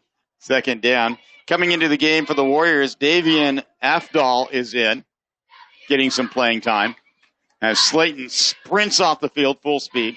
Rollout by the quarterback, being chased by Connor Long, still being chased, and he throws it out of bounds to making the catch was Del Norte's coaching staff. And it's going to be 3rd and 10. Still running clock. 3 minutes left here in the ball game as Del Norte has held serve here at home against a very big LaSalle team. In the first half, that would have been a penalty. But with the clock running and time and score lopsided, the referees decide, no, we're not going to throw the flag there. Let's move on. Here we go, 3rd and 10. Racose gets the ball, hands the ball off, and running back is able to get away from one would-be tackler, but not from the second and the third. Making the play for Del Norte is Freeman, the sophomore that's up. It looks like they're going to continue to go for it here with the running clock down to 2:20 left. 4th down and just beyond 10, a little loss on the play. 3 receivers go out wide to the right. William Racose, the quarterback, the junior. 2 minutes and 12 seconds left. Del Norte leading 42-7. And you're kidding me. We got timeout. A big 4th down here for LaSalle. It's not a big 4th down. It's 42-7. Want to make sure they got their alignment right. Coaching all the way up till the end, Mr. Pritchett. You got to love it. Tomorrow, here at Del Norte High School at the tennis courts, North Coast Prep will come, take on the Del Norte girls. First match of the season for the Warrior women. A full slate of youth football once again this weekend. On Sunday, Sunday. And that will be here. Games at 10, noon, 2, and 4. So 4 out of the 5 are here. Yeah. And that's always, if you want to have, come have some fun. It's a lot of fun to watch the little ones, even if you don't have any children involved. And you know what? And if you just want to come down and donate your time, either picking up trash, running the chains, helping out wherever you can. In the snack bar, lots of things to do. Absolutely. This is a huge undertaking for this nonprofit crew to come down here to Mike Whalen Field and just run a show for a good 12 hours. And it's not only Del Norte, it's Fortuna, it's McKinleyville, it's Eureka. They do a great job. Racose is going to scramble out to his right. The left-hander is going to throw a wounded duck that gets knocked down by the Warriors. Nice play by Alex Dodson there, as that was one of the uglier passes I've seen in recent history. That thing was end over end sideways. I'm sure glad they got their transfer. And the Warriors are going to take a knee 3 times, and that's going to be the ball game. As Del Norte, in a game that was, in Vegas, I think this would have been a pick'em. As LaSalle, with some quality players back, a transfer quarterback they were very high on. But Del Norte, in the first half, was just unstoppable, both offensively and defensively. Price gets the ball, takes a couple steps back, takes a knee, as the Warriors get ready to improve to 3-0 with a road trip to Petaluma next week, followed by a road trip to Klamath Falls to take on the Vikings of Mazama High School, before returning home on September 27th for homecoming. Always exciting here at Mike Whalen Field. Hopefully we'll have the fireworks again, as usual. That's awesome when we get the fireworks. Fortuna coming to town for a non-conference game. Less than a minute to go. This will be the final play of the game. Price takes a knee. And the players shake hands. Del Norte comes to the sideline as the Warriors improved to 3-0 on the young season with a convincing 42-7 win over the Falcons of LaSalle out of Oregon. As these two teams will meet again next year up in the Portland area. Warriors win big, and we'll be back with the Freeman Rock postgame show after this. We're broadcasting live with Warrior Pride. You're listening to Del Norte Sports. It's time now for the postgame show, and it's brought to you by Center Coast Hospital, Iuchi Hamlet, Lisa McCowan State Farm Insurance, L&L Design and Construction, Coast Central Credit Union, and Freeman Rock. We'll be back right after this. Freeman Rock is your complete source for landscaping products, including topsoil and soil amendments. Buying your products in bulk is the most economical and ecologically friendly. And Freeman Rock also delivers. Freeman Rock is open Monday through Friday, 7 to 5, and Saturday by appointment. Freeman Rock has supplied our communities with quality ready-mix concrete, sand, and gravel, and now landscaping supplies since 1976. Check out our new updated interactive website, freemanrock.com, or call 469-2444. The Hiuchi Hamlet, nestled in the redwoods by the Smith River, is your store of convenience. Whether you're spending the day at the river swimming, fishing, hiking, camping, or just taking a leisurely drive, Hiuchi Hamlet has everything you need, from hot snacks, cold beverages, and groceries to fishing tackle and gas. Stop in to see what kind of goodies you can find whenever you're nearby. Hiuchi Hamlet, proud supporters of the Del Norte Warriors.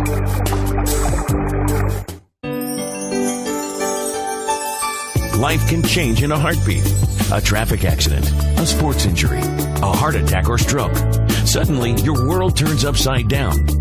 When you need attention quickly, turn to Sutter Coast Hospital's 24-hour emergency room. Skilled emergency doctors and nurses here offer compassionate and immediate care. Located in Crescent City, right off Highway 101, turn to Sutter Coast Hospital, serving the North Coast region for more than 30 years. When you choose L&L Design and Construction, it's a game changer. They can do it all. New home construction, remodels large or small, garages and manufactured home site development. They're local, reliable, and love this community. When it comes to design and construction, choose the LaFazio family and L&L, proud supporters of the Del Norte Warriors. Start planning for spring today. Call 707-465-6432, license number 931605.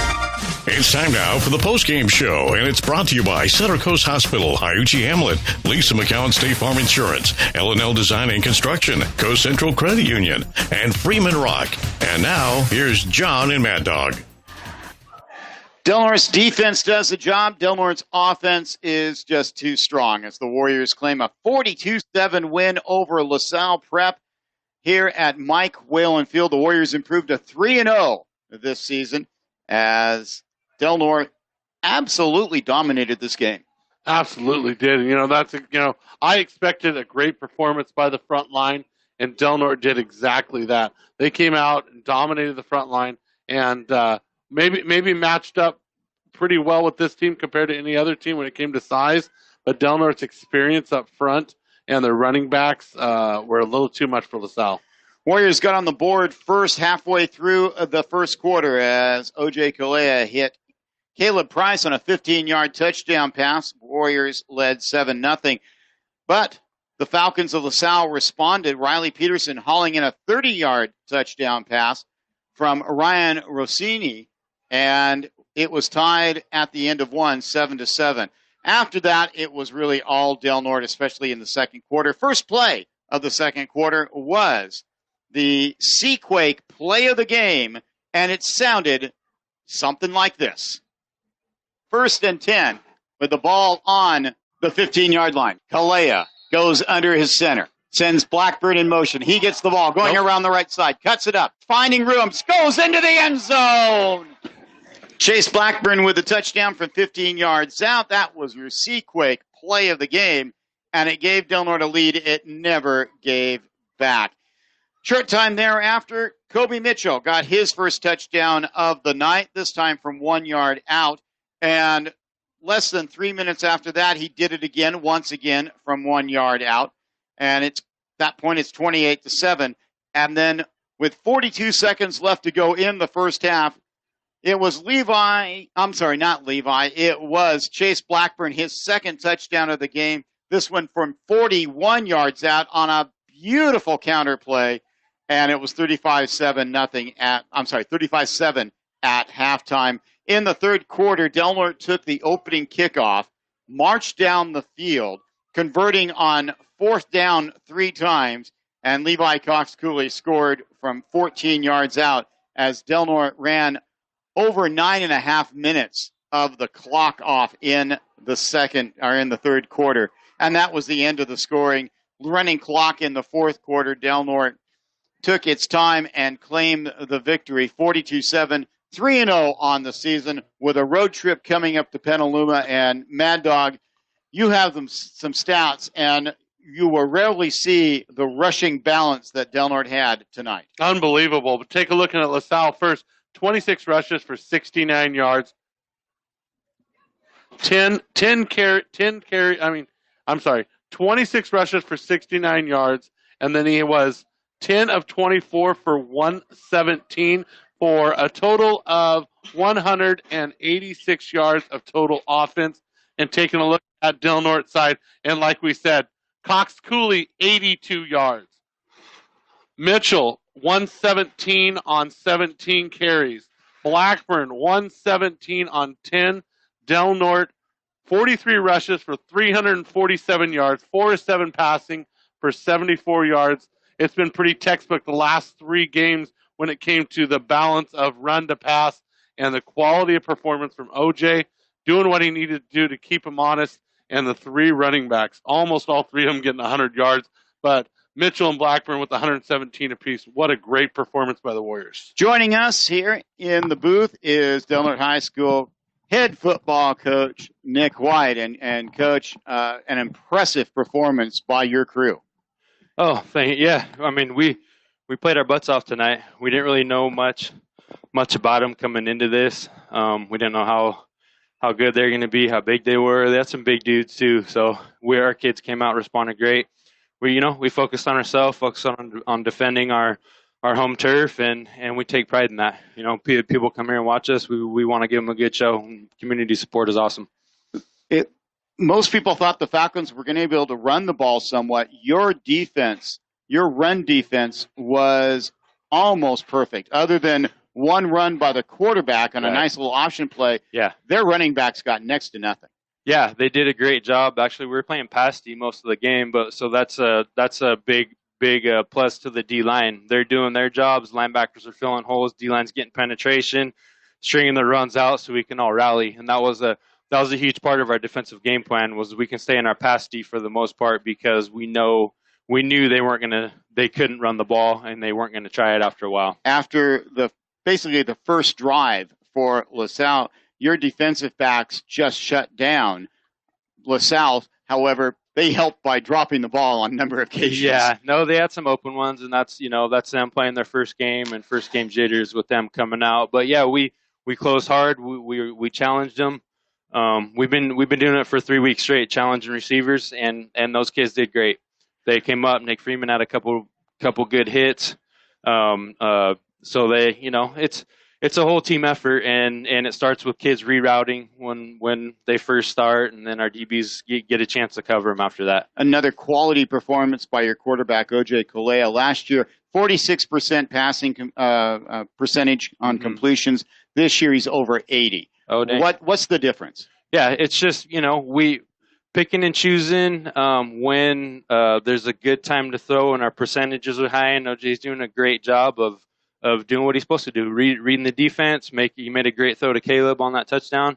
It's got a ton of air under it, so Caleb runs under it. So he's just, whatever we need him to do, that kid does. He leads the offense. He makes his fakes how he's supposed to make them, which our offense is misdirection. And then when we ask him to throw the ball, he does a great job. Third game in a row, no turnovers. Yeah, that's crazy. I can't believe that. It's, we have a very good game plan going in. We know what to execute. We know how we're going to attack the other team, and it's very calculated with what we're doing. So the situations where a turnover can come into play, we reduce that drastically with that. And that's kids holding onto the ball every single play, and OJ making great decisions on the passing. Petaluma's next, another long road trip. Mm-hmm. What do you know about that team from the Bay Area? Petaluma, bigger team, bigger school, so they got a lot of kids. They'll be athletic. It's almost similar to these guys a little bit. They have some big kids, they have a little bit of speed, but they won't be on game one, so they'll be more seasoned than LaSalle was. They run the triple option, so that'll be the first time we face that this year. It'll be a good stepping stone for us when we face Fortuna, and Fortuna runs the veer, so it's similar offenses. But that's what we have to go. Our defensive focus will be stopping the triple option, assignment football, and offensively, we do what we do every week. Beyond the X's and O's, what's going to be the theme for your team to keep them focused, not give them, not the big head after going 3-0, and especially a nice win tonight against what appeared to be a quality team. Right, but we thought they were good, and that's what we told the kids was, that was a good team you guys just whooped on, right? We're on a mission. We're focused every week. We're not wavering from anything that we're doing, and we take it week to week. We want to build to where we need to be later in the season, and it starts with, Petaluma next week. We keep going on that rise, and we're going to try to peak at the right time is our goal. Coach, thank you for joining us tonight. Congratulations, 3-0 on your young head coaching career. Thank you. You can't get any better than that. No, it doesn't. Thank you, guys. You guys are great. Coach White joining us here at the Freeman Rock postgame show after Del Norte claims a 42-7 victory over LaSalle Prep. And we've done the stats. We've done the Warrior play of the game, and I guess all that's left, Mad Dog, is to talk about next week. Well, I think it's going to be a great measuring stick. Anytime we can go to the North Coast sections down that way and get a measuring stick against some of those teams down there, it's going to be huge for us to go down there and perform well. The Moreau Catholic was a great win, which was a divisional win, but Petaluma will be a great win too because it's a bigger school. And anytime you can go down there and you can beat a bigger school, it'll definitely leave people understanding what we got going on up here. And I tell you what, if we play the way we have the last couple games without any turnovers and we keep running the ball like we do, we're going to get a W next week, too. That'll be a 7 o'clock kickoff, which means the Warrior pregame show will be at 6:30 on KPOD 97.9 FM and on DelNorteSports.com. Once again, our podcasts are back up. You can listen to all games at DelNorteSports.com, and also you can listen to the Blue and Gold show each Friday at 6:45 a.m. on KPOD 97.9. Final thoughts. What a great game by the Warriors, 3-0 start. Beginning of the season, I was like, I really didn't know about this team. I didn't know if the line could hold up, and I didn't know if our running backs could come out and do the job. But, boy, I have been proven that this is a team to be reckoned with this year, and I'm having a lot of fun calling the games. Check triplicate.com for the game story of this game in a few hours. That wraps things up here at Mike Williams Field, where tonight the Warriors capture a 42-7 win over LaSalle Prep out of Milwaukee, Oregon. A big thanks, as always, to our engineer, totally without peer, totally without fear. That's JD back in the studio. Thank you so much, our friend. We could not do it without you. For Mike O'Brien at KPOD, General Manager Larry Tempe, President Mike Wilson, and the entire Bicoastal Media family, thank you so much for listening. We couldn't do it without you and without our sponsors. Remember, you can hear the broadcast of the game at DelNorteSports.com. Our final score, once again, Del Norte 42, LaSalle 7. For John Horner, I'm John Pritchett. We'll be with you next Friday as Del Norte travels to Petaluma. 7 o'clock kickoff, 6:30 for the pregame show. Good night, everybody. Please stay safe, and may God bless. You've been listening to the Del Norte Warrior Game of the Week, and it's been brought to you by Center Coast Hospital, Weimar, just right for the Wild Rivers Coast, Catherine Taylor, Edward Jones, L&L Design and Construction, and the Hayuchi Hamlet. This has been a Bicoastal Media Sports presentation.